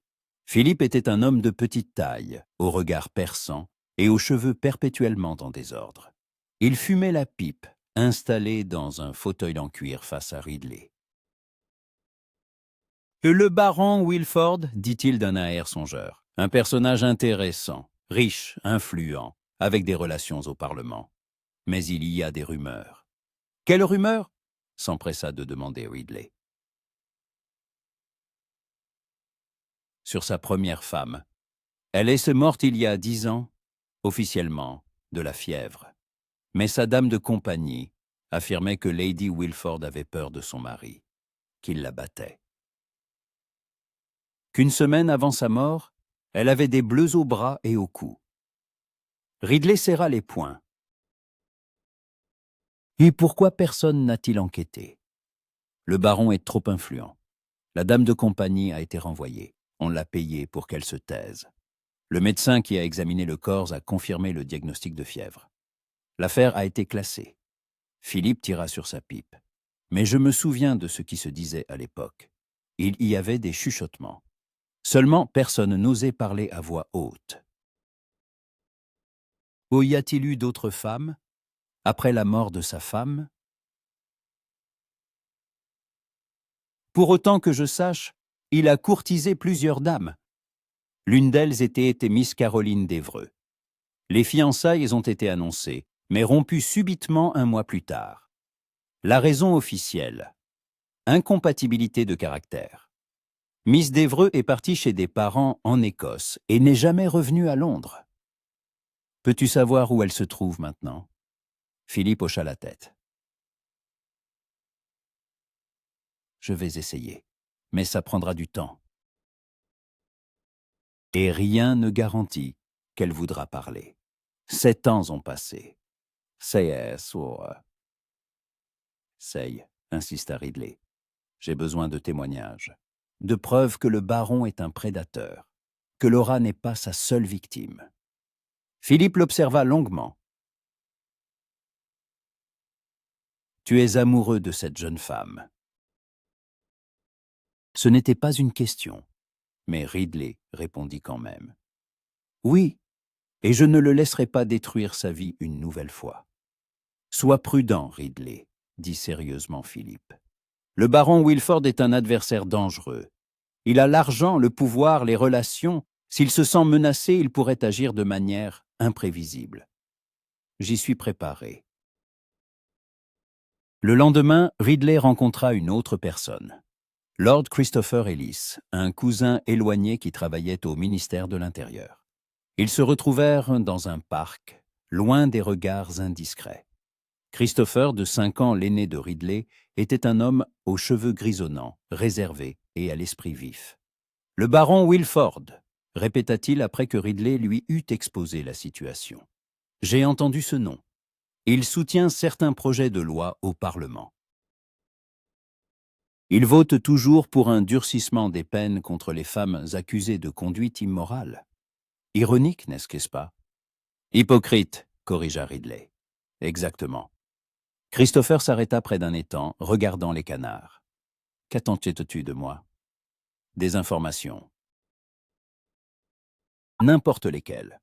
Des dettes, des scandales, des affaires judiciaires. Tout ce qui pourrait le compromettre. Christopher réfléchit. Je peux vérifier les archives. Officieusement, bien sûr. S'il y a quelque chose, je le trouverai. Mais, Ridley, il se tourna vers lui. Si tu comptes déclarer la guerre à un pair d'Angleterre, il te faut une position inattaquable. Un seul faux pas, et c'est toi qui te retrouveras au tribunal. Pour diffamation, pour atteinte à l'honneur, pour n'importe quoi. Je comprends les risques. Vraiment? Christopher secoua la tête. Tu es amoureux. Les hommes amoureux pensent rarement de manière rationnelle. Peut-être. Mais cela ne veut pas dire que j'ai tort. Christopher soupira. Très bien, je vais t'aider. Mais sois prêt à en assumer les conséquences. Le baron ne te pardonnera pas cette ingérence. Qu'il ne me pardonne pas. Ridley se redressa. L'important, c'est que Laura soit en sécurité. 3 jours passèrent. Ridley rencontrait des gens, rassemblait des informations bribe par bribe, notait des noms, des dates, des rumeurs. Lentement, progressivement, le puzzle prenait forme. Le baron Wilford n'était pas seulement un mari violent. C'était un agresseur systématique de femmes. Sa première femme était morte dans des circonstances suspectes. Sa seconde fiancée, Miss d'Evreux, s'était enfuie, tout comme Laura. On mentionnait des servantes qu'il avait harcelées, des femmes de basse condition, qu'il avait utilisées et jetées. Mais tout cela n'était que rumeurs, chuchotements, histoires sans preuve. Rien qui ne puisse être utilisé devant un tribunal, jusqu'à ce que Philippe envoie une lettre. J'ai trouvé Miss d'Evreux. Elle vit à Édimbourg, mariée à un médecin local. Elle a accepté de te rencontrer, mais seule à seule. Adresse ci-jointe. Dépêche-toi, elle ne veut pas que son mari apprenne son passé. P. Ridley n'hésita pas. Le lendemain matin, il était dans la diligence en route pour l'Écosse. Le voyage fut long, épuisant. 2 jours de secousses sur de mauvaises routes. Une nuit dans une auberge de bord de route qui sentait le moisi et la bière bon marché. Mais Ridley ne prêtait aucune attention à l'inconfort. Ses pensées étaient au manoir d'Oakridge, avec Laura. Comment allait-elle? S'ennuyait-elle? Avait-elle peur qu'il ne revienne pas? Il lui envoya une lettre depuis le dernier relais de poste. Courte, mais rassurante. « Je suis sur la bonne voie. Je reviens bientôt. Tenez bon. Votre R. » Votre. Il s'était permis ce mot sans être sûr d'en avoir le droit. Mais l'espoir vivait en lui, chaleureux et tenace. Édimbourg l'accueillit avec un vent froid et un ciel gris. La ville était belle, ses ruelles médiévales, son château sur la colline, les flèches gothiques de ses églises. Mais Ridley n'avait que faire de ses beautés. L'adresse fournie par Philippe le mena dans un quartier tranquille en périphérie, bordé de maisons soignées en pierre grise. La maison du docteur McGregor était petite mais bien entretenue, avec un parterre de fleurs devant l'entrée. Ridley frappa. La porte fut ouverte par une femme d'une trentaine d'années, de petite taille, aux cheveux châtains et au regard méfiant. Mrs. McGregor. Oui. Vous êtes Lord Thorne? Oui, madame. Je vous remercie d'avoir accepté de me rencontrer. Elle jeta un coup d'œil par-dessus son épaule, comme pour vérifier que son mari n'était pas là, puis hocha la tête. Entrez. Mais pas pour longtemps. James rentre dans 1 heure. Ils passèrent dans un petit salon. Mrs. McGregor s'assit sur le bord d'une chaise, les mains jointes sur ses genoux. Elle semblait tendue, prête à bondir et à s'enfuir à tout moment. Votre ami, Monsieur Granger, m'a dit que vous vouliez parler du baron Wilford, commença-t-elle doucement. Je ne comprends pas pourquoi. C'était il y a longtemps. J'ai tourné la page. Je vis une nouvelle vie. Je comprends, dit doucement Ridley. Et je ne veux pas vous faire de peine en ravivant le passé, mais j'ai besoin de votre aide. Il faut arrêter le baron avant qu'il ne fasse du mal à quelqu'un d'autre. Elle le regarda, et la peur traversa son regard. Il l'a déjà fait? Oui, à une jeune femme qui m'est très chère. Il a été violent avec elle, comme avec vous. Elle s'est enfuie comme vous. Et maintenant, il la harcèle. Menace de détruire sa réputation si elle ne se tait pas. Mrs. McGregor ferma les yeux, se passa une main sur le visage. « Il ne change donc jamais, » murmura-t-elle. J'espérais qu'avec le temps, il se serait amendé, qu'il serait devenu meilleur, mais non. « Racontez-moi ce qui s'est passé, » demanda Ridley. « S'il vous plaît. » Une longue pause. Puis elle se mit à parler, lentement, les mots sortant avec difficulté. Et nous nous sommes rencontrés à un bal. Il était charmant, attentionné. J'étais flatté, un homme si riche, si influent, qui s'intéressait à moi, la fille d'un baronnet ruiné. Les fiançailles ont été annoncées 1 mois plus tard. Mes parents étaient ravis. Elle eut un sourire amer. Et puis les visites ont commencé. Il venait de plus en plus souvent. Il exigeait que nous restions seuls. Je ne savais pas comment refuser. Ma mère disait que c'était normal, que nous allions bientôt nous marier. Que faisait-il? Au début, il m'embrassait simplement, brutalement, sans tendresse. Puis il a commencé à m'attraper, à me plaquer contre le mur. J'essayais de le repousser, mais il ne faisait que rire. Il disait que je lui appartenais, que bientôt je satisferais tous ses désirs, que je le veuille ou non. Sa voix trembla. Un jour, il est arrivé ivre. Il m'a enfermé dans ma chambre. Il a essayé de m'arracher ma robe. Je criais, mais personne n'entendait. La maison est grande. Les domestiques sont loin. Je me suis défendu comme j'ai pu. Je l'ai griffé, mordu. Il m'a frappé, fort. Je suis tombé, ma tête a heurté la table. J'ai perdu connaissance. Ridley serra les poings, retenant à peine sa fureur. Quand j'ai repris mes esprits, il partait.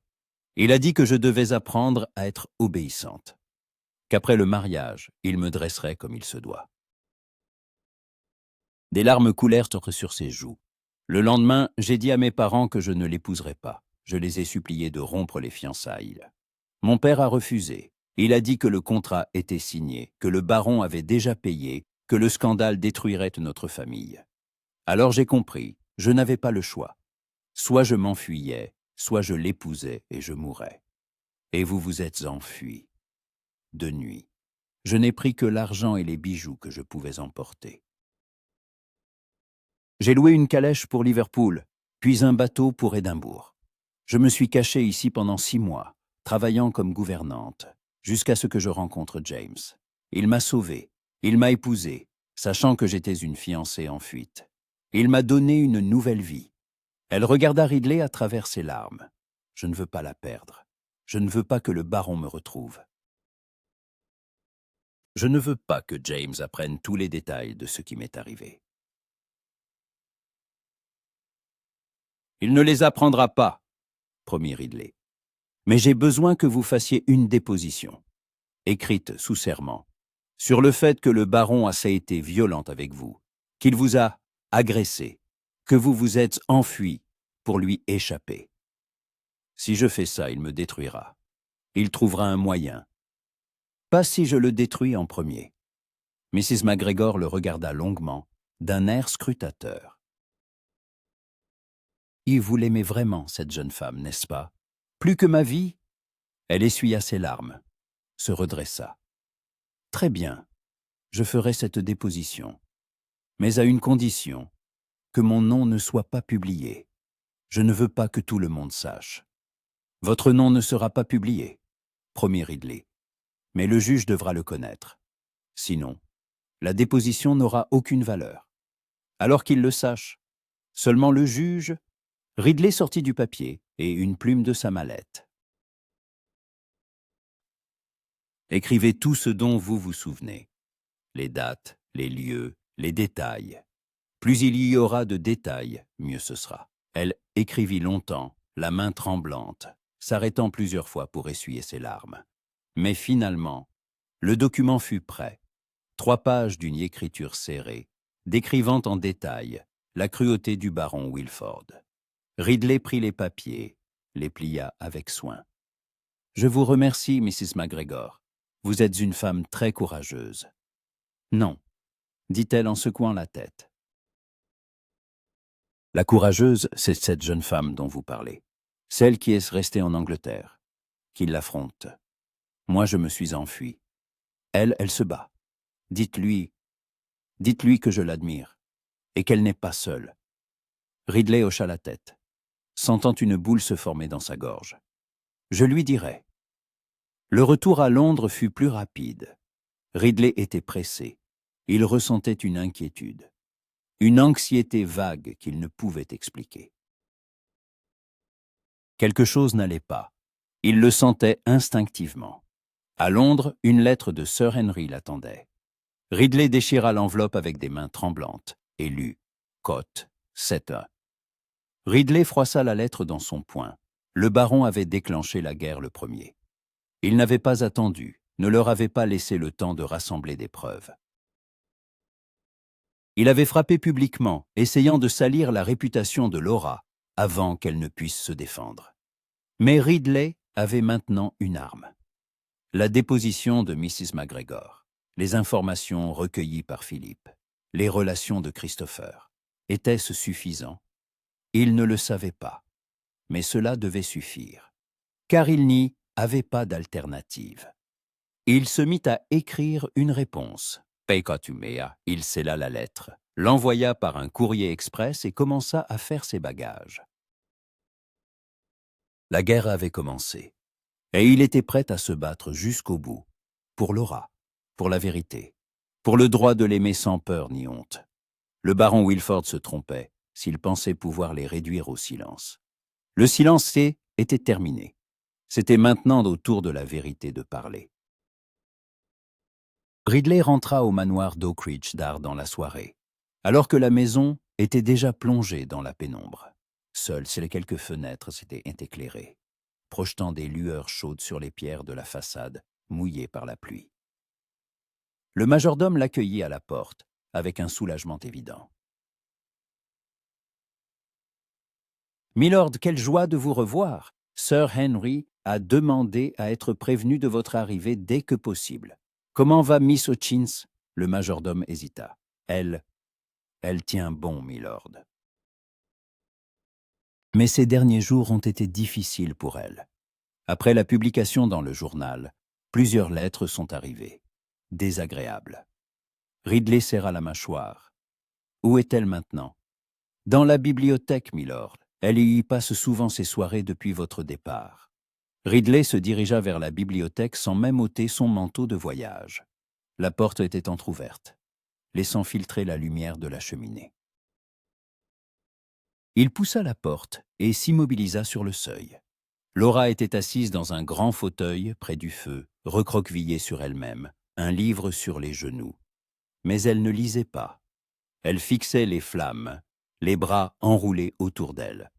Ses cheveux étaient dénoués, tombant en vagues douces sur ses épaules. Elle portait une simple robe gris-vert, sans bijoux, sans fioritures.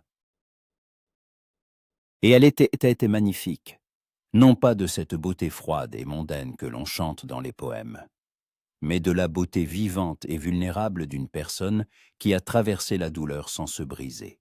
Elle sentit sa présence et leva les yeux. Lorsque leurs regards se croisèrent, tant d'émotions traversèrent son visage, la surprise, le soulagement, la joie, la peur, que Ridley en eut le souffle coupé.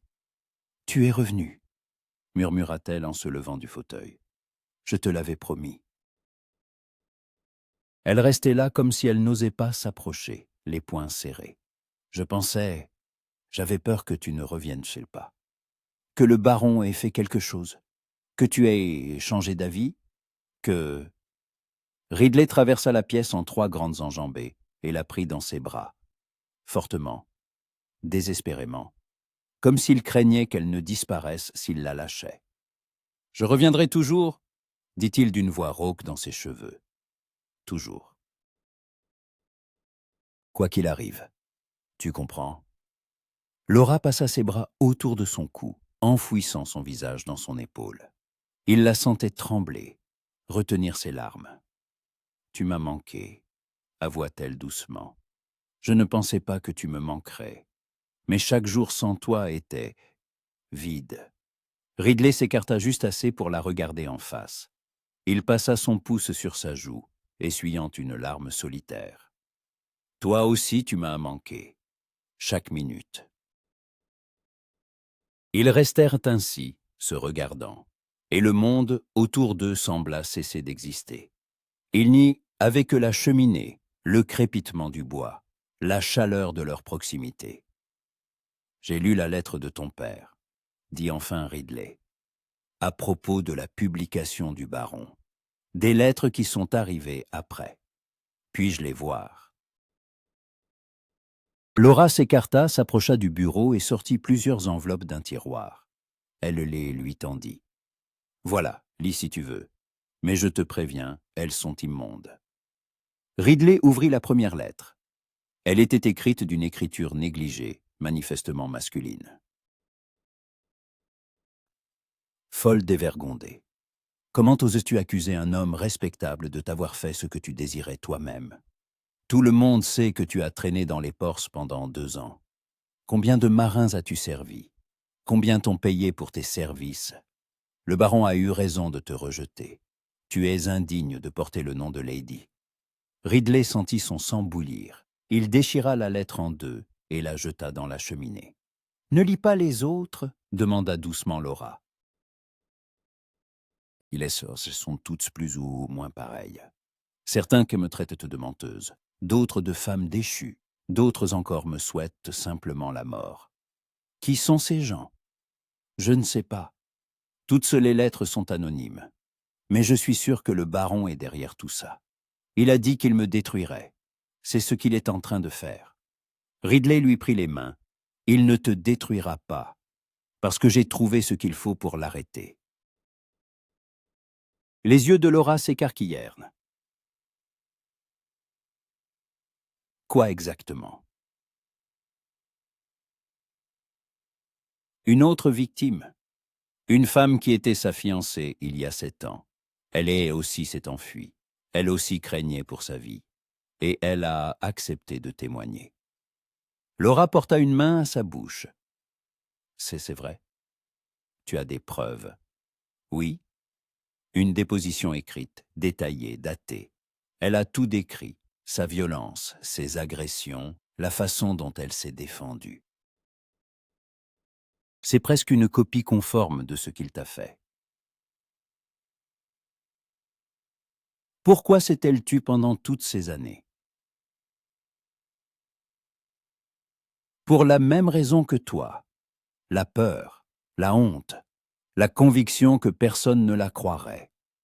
Mais maintenant, elle est prête à parler, parce qu'elle veut que le baron réponde de ses actes. Elle veut que d'autres femmes ne souffrent pas à cause de lui. Laura se laissa tomber dans le fauteuil comme si ses jambes ne la portaient plus. Alors, je ne suis pas la seule. Je ne suis pas devenue folle. Je n'ai pas tout inventé. Tu n'as jamais rien inventé, dit fermement Ridley en s'agenouillant devant elle. Je l'ai toujours su. Mais maintenant, nous avons des preuves. Maintenant, nous pouvons nous battre. Comment? Qu'est-ce que tu comptes faire? Demain, j'enverrai la déposition à mon cousin, qui travaille au ministère. Il aidera à lancer une enquête officielle. En parallèle, mon ami du Times publiera un article prudent, sans citer de nom, mais laissant entendre qu'un certain baron a un passé de violence envers les femmes. Cela créera une pression publique. Cela forcera le baron à se défendre au lieu d'attaquer. Et s'il intente un procès en diffamation? Qu'il le fasse. Nous avons des témoins. Nous avons des preuves. Il perdra. Laura le regarda longuement, et un espoir prudent, fragile mais réel, se mit à luire dans ses yeux. « Oh, tu crois vraiment que nous pouvons gagner ?» Je crois que la vérité est plus forte que le mensonge. Et je crois en toi. Il lui prit le visage entre ses mains. Tu es la femme la plus courageuse que je connaisse, Laura. Tu as survécu à ce qui en aurait brisé beaucoup d'autres. Tu es revenue, tu dis la vérité, tu te bats. Et je serai à tes côtés, à chaque étape, dans chaque bataille. Des larmes coulèrent sur ses joues, mais cette fois, ce n'étaient pas des larmes de désespoir, mais de soulagement. Je ne sais pas comment te remercier. Ne me remercie pas, dit-il en pressant son front contre le sien. Sois simplement avec moi. Laisse-moi simplement t'aimer. Sa voix trembla. Je ne sais pas comment aimer. J'ai oublié. J'ai l'impression que tout est mort en moi pendant ces 2 ans. Ce n'est pas mort, objecta-t-il, c'est juste caché, profondément, pour se protéger.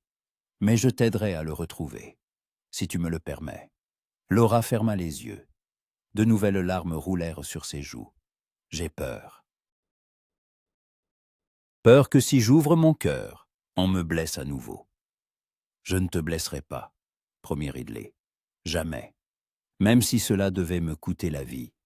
Elle ouvrit les yeux et le regarda d'un regard long, scrutateur. Puis elle se pencha lentement et l'embrassa.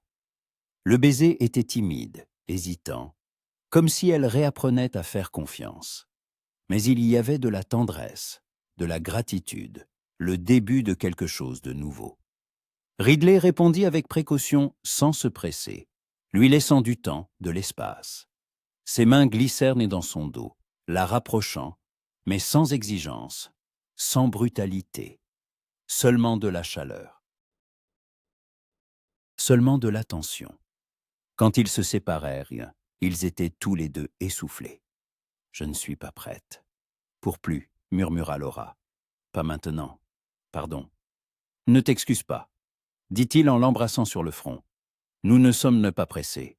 Nous avons le temps. » Ils s'installèrent ensemble dans le grand fauteuil. Laura blottit contre sa poitrine, Ridley l'enlaçant, la couvrant d'un plaid. Ils restèrent ainsi, écoutant le crépitement du feu, sentant la chaleur l'un de l'autre. Et pour la première fois depuis longtemps, Laura se sentit en sécurité. Vraiment en sécurité. Le matin, Ridley rencontra Sir Henry et Lady Hutchins dans le bureau. Il leur exposa son plan. Envoyer la déposition de Mrs. McGregor au ministère. Publier un article dans le journal. Lancer une enquête. Lady Hutchins était pâle. Ses mains tremblaient en tenant sa tasse de thé. Ce sera rendu public? Tout le monde saura? Pas tous les détails, la rassura Ridley. Le nom de Laura sera protégé autant que possible. Mais oui, il y aura un scandale. Le procès pourrait attirer l'attention de la presse. Un procès? Elle releva la tête. Vous voulez que ma fille comparaisse devant un tribunal? Non, intervint Sir Henry. Ridley veut que le baron comparaisse. Pour diffamation, pour menace, peut-être pour agression. Laura sera un témoin, tout comme cette autre femme. Mais la société, que diront les gens? Les gens diront beaucoup de choses, répondit calmement Ridley. Du bien et du mal. Mais si nous ne nous battons pas, si nous laissons le baron écraser Laura, elle ne pourra pas vivre normalement. Elle se cachera toute sa vie, craignant sa propre ombre. Est-ce que cela que vous voulez pour elle? Lady Hutchins se mit à pleurer. Je veux qu'elle soit heureuse, simplement heureuse. Mais comment peut-elle être heureuse après tout ce qui s'est passé? Elle le peut, dit fermement Ridley. Si nous la soutenons, si nous prenons son parti quoi qu'il arrive, si nous lui montrons qu'elle est aimée, qu'on la croit, qu'elle n'est pas seule. Sir Henry posa une main sur l'épaule de sa femme. Ridley a raison, ma chère. Il est temps d'arrêter de se cacher. Il est temps de riposter au baron. Lady Hutchins essuya ses larmes, se redressa. Très bien. Faites ce qui doit être fait.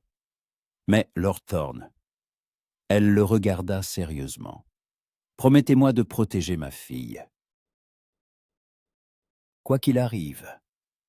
Je vous le promets, répondit Ridley sans hésiter, même si cela doit me coûter tout ce que j'ai. 2 jours plus tard, l'article parut dans le Times. Philippe l'avait rédigé avec prudence, juridiquement irréprochable, mais le sens était clair. À la lumière des récentes publications concernant une certaine jeune personne et ses accusations contre un père respecté, la rédaction estime de son devoir de rappeler au lecteur l'importance d'une enquête approfondie. L'histoire connaît de nombreux cas où des femmes ont été victimes de la cruauté d'hommes de pouvoir et d'influence. Mais leurs voix ont été ignorées en raison du statut des accusés. Nous exhortons les autorités à traiter toutes les accusations avec la diligence requise, quelle que soit la position de l'accusé. La justice ne doit pas dépendre d'un titre. C'était un tir de semonce.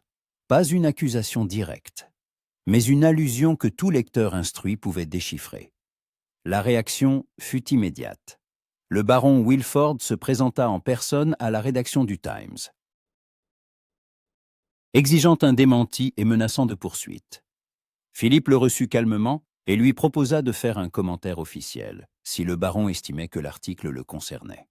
Le baron refusa, mais sa visite ne passa pas inaperçue. D'autres journaux commencèrent à aborder le sujet, à spéculer, à poser des questions. 1 semaine plus tard, une enquête fut officiellement ouverte au ministère de l'Intérieur. Laura et Mrs. McGregor furent convoquées pour témoigner. Ridley accompagna Laura à Londres, ne la quittant pas un instant. Ils s'installèrent dans sa maison de Mayfair, et il veilla à ce qu'elle se sente à l'aise, en sécurité.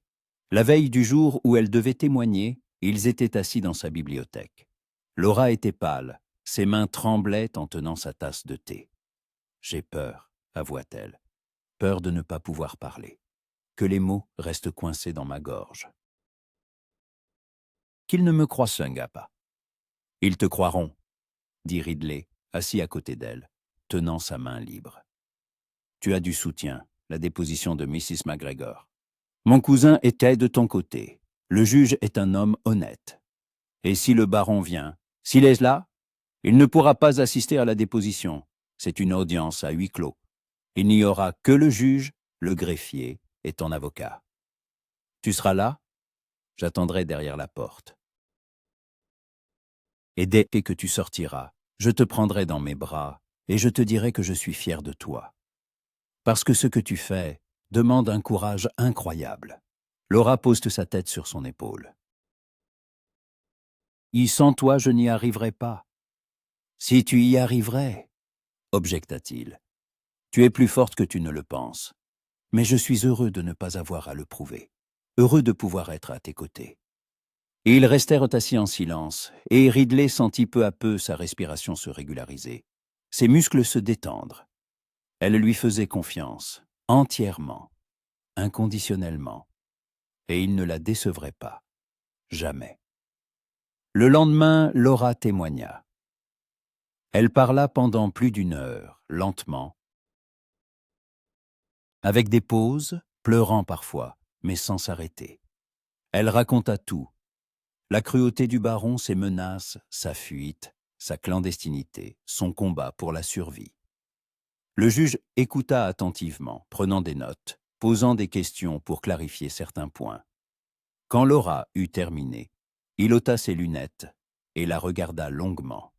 « Miss Hutchins, je vous remercie de votre franchise. Je comprends à quel point il a été difficile pour vous de parler de cela. Soyez assurés que vos paroles ne resteront pas sans suite. L'enquête se poursuivra. » Quand Laura sortit de la salle, Ridley était là.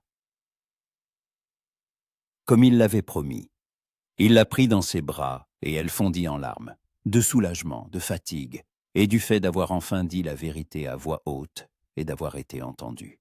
« Tu as réussi », murmura Ridley dans ses cheveux. « Tu as été incroyable. Je suis si fier de toi. Que va-t-il se passer maintenant ?» Maintenant, ils vont interroger le baron. Ils vont chercher d'autres témoins. Ils vont vérifier son passé. Et s'ils trouvent assez de preuves, et ils en trouveront, il sera traduit en justice. Et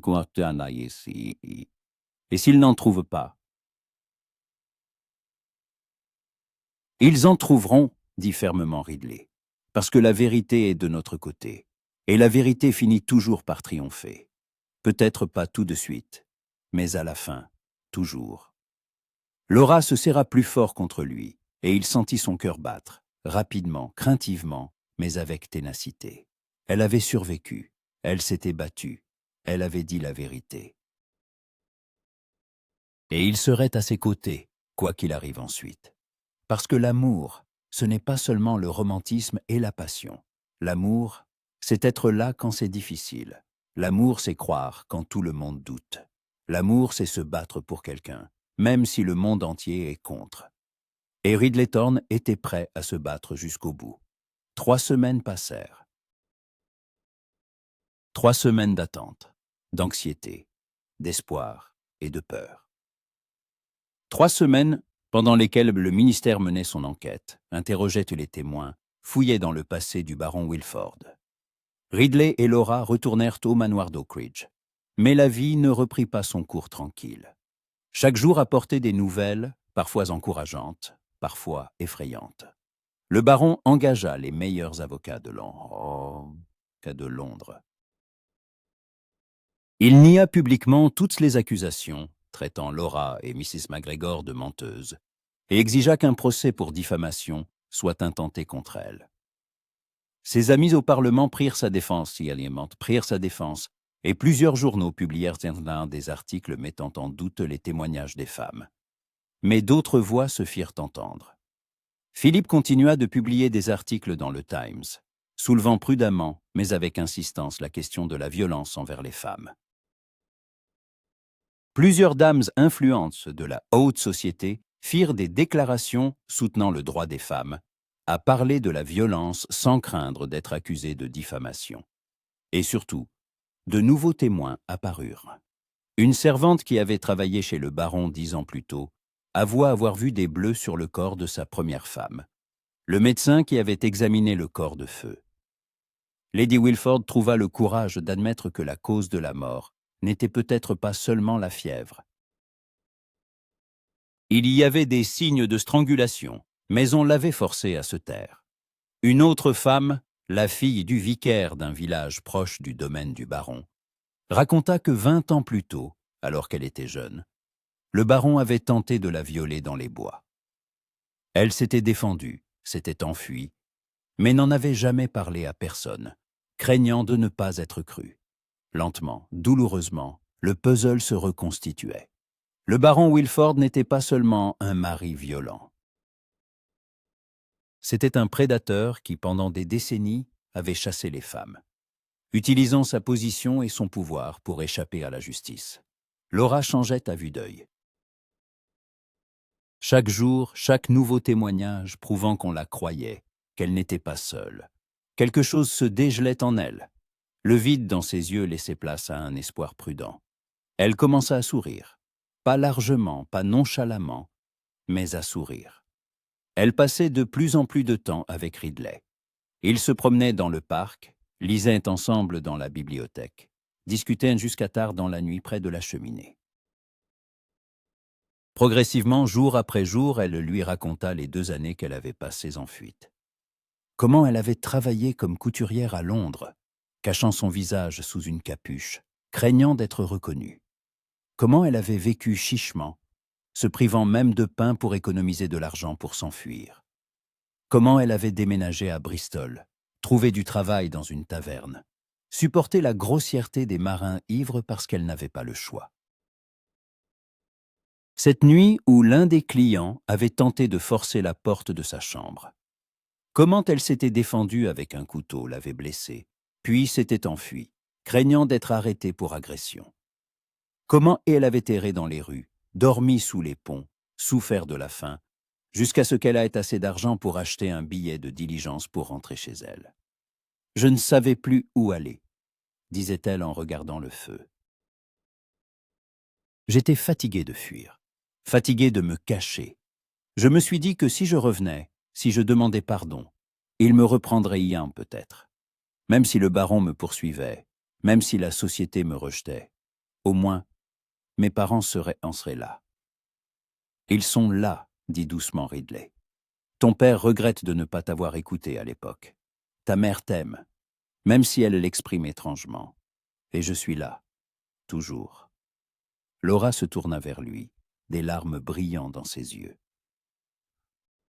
« Pourquoi fais-tu tout ça, Ridley ? Pourquoi sacrifies-tu ta réputation, ton temps, tes relations pour moi ? Je n'ai rien à t'offrir en retour. Je suis brisé. Je ne sais pas si je pourrais un jour être une épouse, une mère, une maîtresse de maison normale. Arrête, dit-il en lui prenant le visage entre ses mains, la forçant à le regarder. Tu n'es pas brisé. Tu es blessé. Ce sont 2 choses différentes. Ce qui est brisé ne se répare pas. Ce qui est blessé guérit, et tu guériras. J'en suis convaincu, et si ce n'est pas le cas, alors je t'aimerais blessé, répondit-il simplement. Je ne suis pas tombé amoureux de toi pour ce que tu devrais être. Je suis tombé amoureux de toi pour ce que tu es. Forte, courageuse, honnête.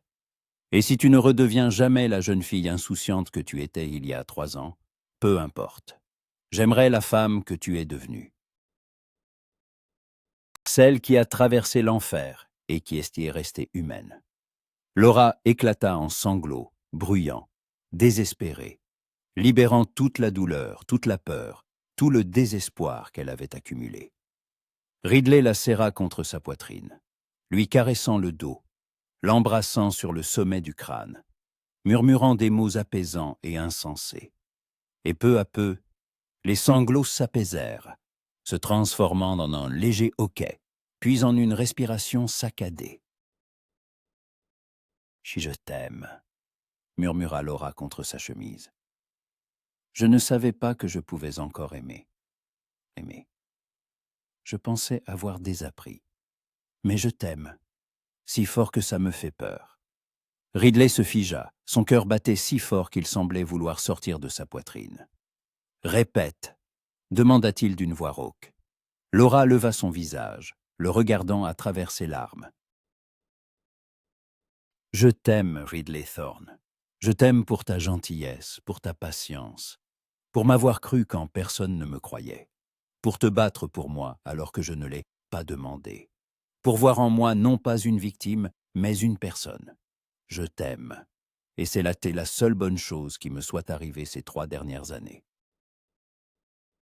Ridley l'embrassa, passionnément, désespérément, déversant dans ce baiser tout l'amour qu'il avait accumulé pendant des années. Laura répondit avec la même passion, passant ses bras autour de son cou, se pressant contre lui. Quand ils se séparèrent, ils étaient tous 2 à bout de souffle. « Épouse-moi », dit Ridley, « quand tout sera terminé, quand le baron aura eu ce qu'il mérite, quand tu seras prête, épouse-moi. Deviens ma femme. Laisse-moi prendre soin de toi toute ma vie. » Laura sourit, le premier vrai, large sourire qu'il voyait depuis son retour. « Oui, murmura-t-elle, oui, je t'épouserai. Quand tout sera fini, quand je serai libéré du passé, je deviendrai ta femme. » Et ils s'embrassèrent à nouveau, lentement, tendrement, savourant leur proximité, leur chaleur, la promesse d'un avenir. Un avenir qui, pour la première fois depuis longtemps, semblait possible. Une semaine plus tard, la convocation arriva. Le baron Wilford était officiellement accusé de violence envers les femmes, de menaces et de tentatives de dissimulation de crimes. Il devait comparaître devant la Chambre des Lords. C'était un cas rarissime, un pair d'Angleterre accusé d'un crime de ce genre. L'affaire attira une attention considérable. Les journaux en parlaient quotidiennement, et la haute société ne parlait que de ce scandale.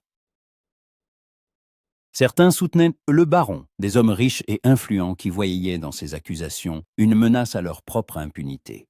D'autres soutenaient Laura et les autres femmes, des lords et des ladies aux idées progressistes, des défenseurs des droits des femmes et des gens ordinaires fatigués de l'arbitraire de la noblesse. Le pays était divisé. Et Laura se trouvait à l'épicentre de cette division. Le jour du procès arriva fin novembre. Ridley accompagna Laura jusqu'au Parlement où se tenait l'audience. Elle portait une robe violet foncé, stricte, sans bijoux. Ses cheveux étaient en relevé, en chignon sans aucun maquillage. Elle avait de l'air sérieuse, adulte, prête pour la bataille. « Tu vas y arriver », dit Ridley en lui baisant la main. « Dis simplement la vérité, rien de plus. Et s'ils m'interrompent ?» Si les avocats du baron essaient de m'embrouiller, réponds calmement. Ne les laisse pas t'énerver. Souviens-toi, tu n'es pas seul. Mrs. McGregor témoignera aussi. Et les autres témoins. Ils n'ont aucune chance contre la vérité. Laura hocha la tête, se redressa. Je suis prête. Ils entrèrent dans la salle d'audience.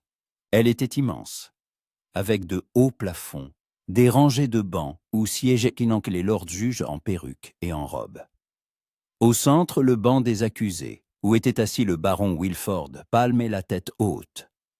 Quand Laura entra, son regard se posa sur elle. Quelque chose traversa ses yeux, de la fureur, de la peur.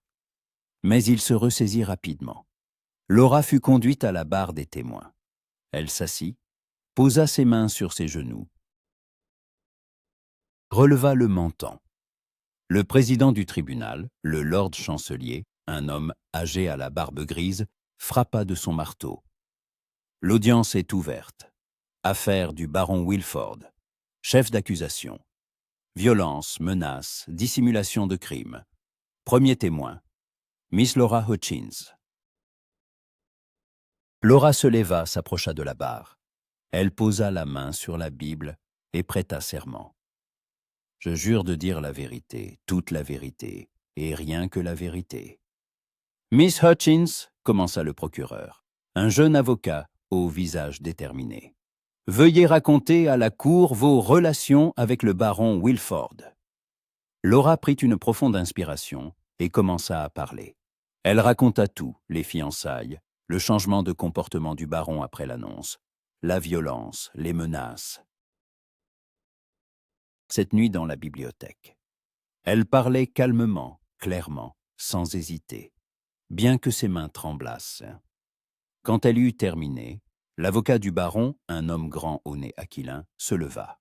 « Miss Hutchins, vous affirmez que mon client a été violent avec vous. Mais vous n'avez aucune preuve, n'est-ce pas?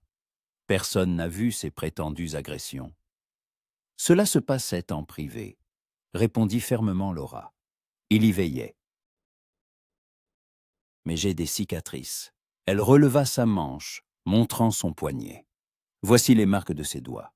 Des cicatrices peuvent apparaître pour n'importe quelle raison. Celles-ci viennent de ses mains. Je m'en souviens aussi clairement que je me souviens de mon nom. Ou bien avez-vous inventé cette histoire pour justifier votre propre fuite? » L'avocate insistait. « Peut-être avez-vous simplement eu peur du mariage et décidé de vous enfuir. Puis, Réalisant que vous vous étiez déshonoré, avez-vous inventé cette histoire de violence? Non, dit Laura en le regardant droit dans les yeux. Je n'ai rien inventé.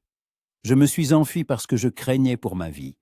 Et si vous pensez qu'une femme passerait volontairement 2 ans dans la misère et la peur, plutôt que de vivre dans le luxe, vous vous trompez lourdement. Un murmure parcourut la salle. Le lord chancelier frappa de son marteau. Ils n'ont... Silence. L'avocat continua de la presser, posant question sur question, essayant de l'embrouiller, de la pousser à se contredire. Mais elle tint bon.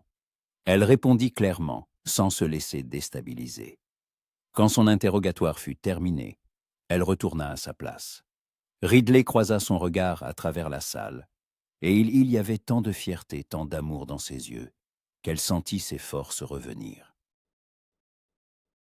Ensuite, ce fut au tour de Mrs. McGregor de témoigner. Elle était venue d'Écosse spécialement pour le procès, laissant son mari à la maison. Son histoire était étonnamment similaire à celle de Laura. La même violence, les mêmes menaces, la même fuite. Puis vint la fille du vicaire, une femme d'un certain âge maintenant, mais qui se souvenait encore de ce jour dans la forêt, 20 ans plus tôt. Puis la servante qui avait vu les bleus sur le corps de la première femme du baron. Puis le médecin qui avoua qu'on l'avait forcé à cacher la vérité sur la cause de la mort de Lady Wilford. Avec chaque témoin, la cause du baron devenait de plus en plus désespérée. Ses avocats tentaient de contester les témoignages, mais les faits étaient trop cohérents, trop convaincants. Quand vint enfin le tour du baron de témoigner, il était pâle, son front luisant de sueur. Il nia tout, traitant les femmes de menteuses, affirmant qu'elles avaient de comploter contre lui par vengeance. Mais personne ne le croyait. Cela se lisait sur les visages des lords juges, dans les chuchotements de la salle, dans la façon dont même ses propres avocats détournaient le regard. L'audience dura toute la journée. Vers le soir, le lord chancelier annonça une suspension. La cour se retire pour délibérer. Le verdict sera s'annoncer demain à midi. Cette nuit fut la plus longue de la vie de Laura. Avec Ridley, ils retournèrent dans sa maison de Londres, mais aucun d'eux ne put dormir. Ils restèrent assis dans la bibliothèque, se tenant la main, incapables de parler. « Et s'ils la quittent ?»« Quitte, murmura enfin Laura. « S'ils décident que les preuves sont insuffisantes. »« Ils ne la quitteront pas, » dit fermement Ridley. « Il y a trop de témoins, trop de coïncidences. Ils ne peuvent pas fermer les yeux sur tout ça. » Mais c'est un père. Il a des amis, des relations. Et la vérité a une force, l'interrompit-il. Et la vérité était plus forte que n'importe quelle relation. Laura voulait y croire, mais la peur était profondément ancrée, empoisonnant tout espoir. Ils restèrent ainsi jusqu'à l'aube, jusqu'à ce que les premiers rayons de soleil perçant à travers les fenêtres. Ce n'est qu'alors, épuisés, qu'ils s'assoupirent, blottis l'un contre l'autre. À midi le lendemain, la salle d'audience était comble. On aurait dit que tout Londres était venu connaître le verdict. Laura était assise à côté de Ridley, serrant sa main si fort que ses doigts blanchissaient. Ses parents étaient assis derrière eux, Lady Hutchins priant à voix basse. Le lord chancelier entra, et un silence instantané se fit. Il s'assit, balaya l'assemblée d'un long regard, puis prit un papier. La Chambre des Lords a examiné l'affaire du baron Wilford. Elle a entendu les témoignages. Elle a étudié les preuves. Il fit une pause. Le verdict est unanime. Le silence était absolu. Le baron Wilford était reconnu coupable de violence envers les femmes, de menaces et de dissimulation de crimes. Il est déchu de son titre, et une partie de ses biens sera confisquée en compensation pour les victimes. De plus, il est condamné à 10 ans de prison. La salle explosa. Certains criaient d'indignation, d'autres applaudissaient. Le baron bondit de sa place, le visage déformé par la rage. C'est injuste, vous n'avez pas le droit. Je suis un pair d'Angleterre. Vous étiez un père, répondit froidement le lord chancelier. Maintenant, vous êtes un criminel. Emmenez-le. Les gardes saisirent le baron par les bras et l'entraînèrent. Il criait, se débattait, mais on le traînait de force. Laura resta assise, immobile, n'en croyant pas ses oreilles. Coupable. Il était reconnu coupable. On l'avait entendu. On l'avait cru. Ridley la prit dans ses bras, la serra contre lui. « C'est fini, murmura-t-il, tu es libre. Il ne peut plus te faire de mal. » Laura éclata en sanglots, de soulagement, de joie, du fardeau qu'elle portait depuis 2 ans et qui venait enfin de tomber. Autour d'eux, les gens se serraient l'un et la main, s'embrassaient. Mrs. McGregor pleurait dans son mouchoir. Sir Henry et Lady Hutchins se tenaient la main, remerciant Dieu. La justice avait triomphé. Enfin, 1 mois plus tard, à la veille de Noël, Ridley et Laura se marièrent. Ce fut une cérémonie discrète dans une petite église près du domaine de Ridley. Pas de foule. Pas de faste. Seulement les plus proches, les parents de Laura, Philip, Christopher et Mrs. McGregor, venus d'Écosse spécialement pour être son témoin. Laura portait une simple robe blanche avec une couronne de baies d'hiver dans les cheveux. Ridley, un habit sombre, les yeux pleins d'amour. Lorsque le vicaire les déclara mari et femme, Ridley l'embrassa, longuement, tendrement, lui promettant toute sa vie, tout son amour. « Je t'aime, Lady Thorne », murmura-t-il. « Et moi aussi je t'aime », répondit Laura, souriant à travers des larmes de bonheur. Ils sortirent de l'église au son des cloches. La neige tombait en flocons légers, transformant le monde en un conte de fées. Laura tendit son visage vers le ciel, sentant les flocons froids fondre sur sa peau. « À quoi penses-tu » demanda Ridley en la serrant par la taille. « Au fait qu'il y a 1 an, je pensais que ma vie était finie, que je ne serais jamais heureuse. Et maintenant, elle le regarda. Maintenant, je suis plus heureuse que jamais. Ce n'est que le début, promit-il. Nous avons toute la vie devant nous.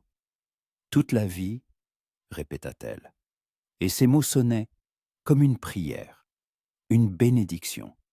Ils montèrent dans la calèche qui les emmenait vers le domaine de Ridley, vers leur maison, vers leur avenir.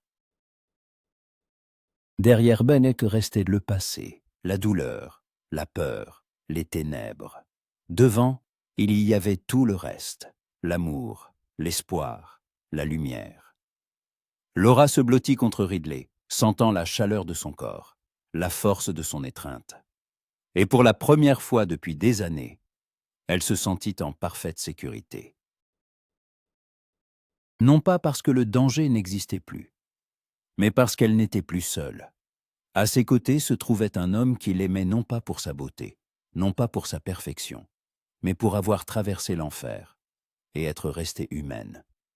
Un homme qui s'était battu pour elle quand elle ne pouvait plus se battre elle-même. Un homme qui avait vu en elle non pas une victime, mais une guerrière. Et ensemble, ils étaient invincibles. 2 ans plus tard,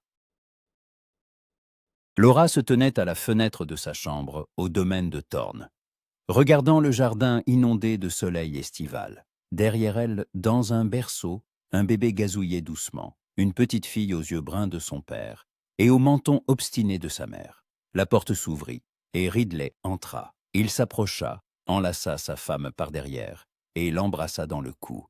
« Comment va-t-elle » ? « Elle dort, sourit Laura. « Enfin, je pensais qu'elle ne se calmerait jamais. Elle tient de toi, têtu. » « Et tu dis qu'elle tient de toi. »« Alors nous avons tous les 2 raison, rit-il. Ils restèrent ainsi, enlacés, regardant le jardin. La vie était calme, heureuse. Ridley gérait le domaine, Laura s'occupait d'œuvres de charité, elle assistait les femmes en difficulté, avait ouvert un refuge pour celles qui fuyaient en des maris violents. Le baron Wilford était mort en prison 1 an après sa condamnation, d'apoplexie, selon les médecins. Laura n'avait ressenti ni joie, ni soulagement. Seulement une tristesse tranquille pour toutes les femmes qui avaient en souffert à cause de lui, pour les vies qu'il avait détruites. Mais elle ne laissait plus le passé empoisonner le présent. Elle avait appris à vivre ici et maintenant, à savourer chaque jour, chaque instant, avec son mari et sa fille. « À quoi penses-tu » demanda Ridley. « Au chemin que j'ai parcouru » répondit doucement Laura. « Il y a 3 ans, j'étais une jeune femme brisée, effrayée, qui pensait que sa vie était finie. Et maintenant je suis heureuse, vraiment heureuse. »« Tu as mérité ce bonheur » murmura Ridley. « Tu t'es battue pour lui, tu as traversé le feu, et tu en es sortie plus forte. »« Pas seule » objecta-t-elle en se tournant dans ses bras. « Avec toi à mes côtés. Tu m'as sauvée, Ridley. »« Non, » dit-il en secouant la tête. « Tu t'es sauvée toi-même. J'étais simplement là. Je t'ai simplement aimé. » Laura l'embrassa, longuement, tendrement, avec gratitude. « Et je t'aime, plus que les mots ne peuvent le dire. »« Alors montre-le-moi, » sourit-il en l'embrassant d'en retour. Dans le berceau, le bébé s'agita, émettant d'un petit « Kotananier ». Ils rirent, rompant leur baiser. « Il semble que mademoiselle soit réveillée » dit Ridley en s'approchant du berceau pour prendre sa fille dans ses bras. « Alors, ma petite. Papa t'a manqué ?» La petite fille sourit, un large sourire édenté, et Laura sentit son cœur déborder d'amour. C'était sa famille, sa vie, son bonheur, durement gagné, mérité, réel, et elle ne laisserait plus jamais personne le lui enlever, parce qu'elle avait appris à être forte, appris à se battre, appris à aimer malgré la douleur, et cela la rendait invincible.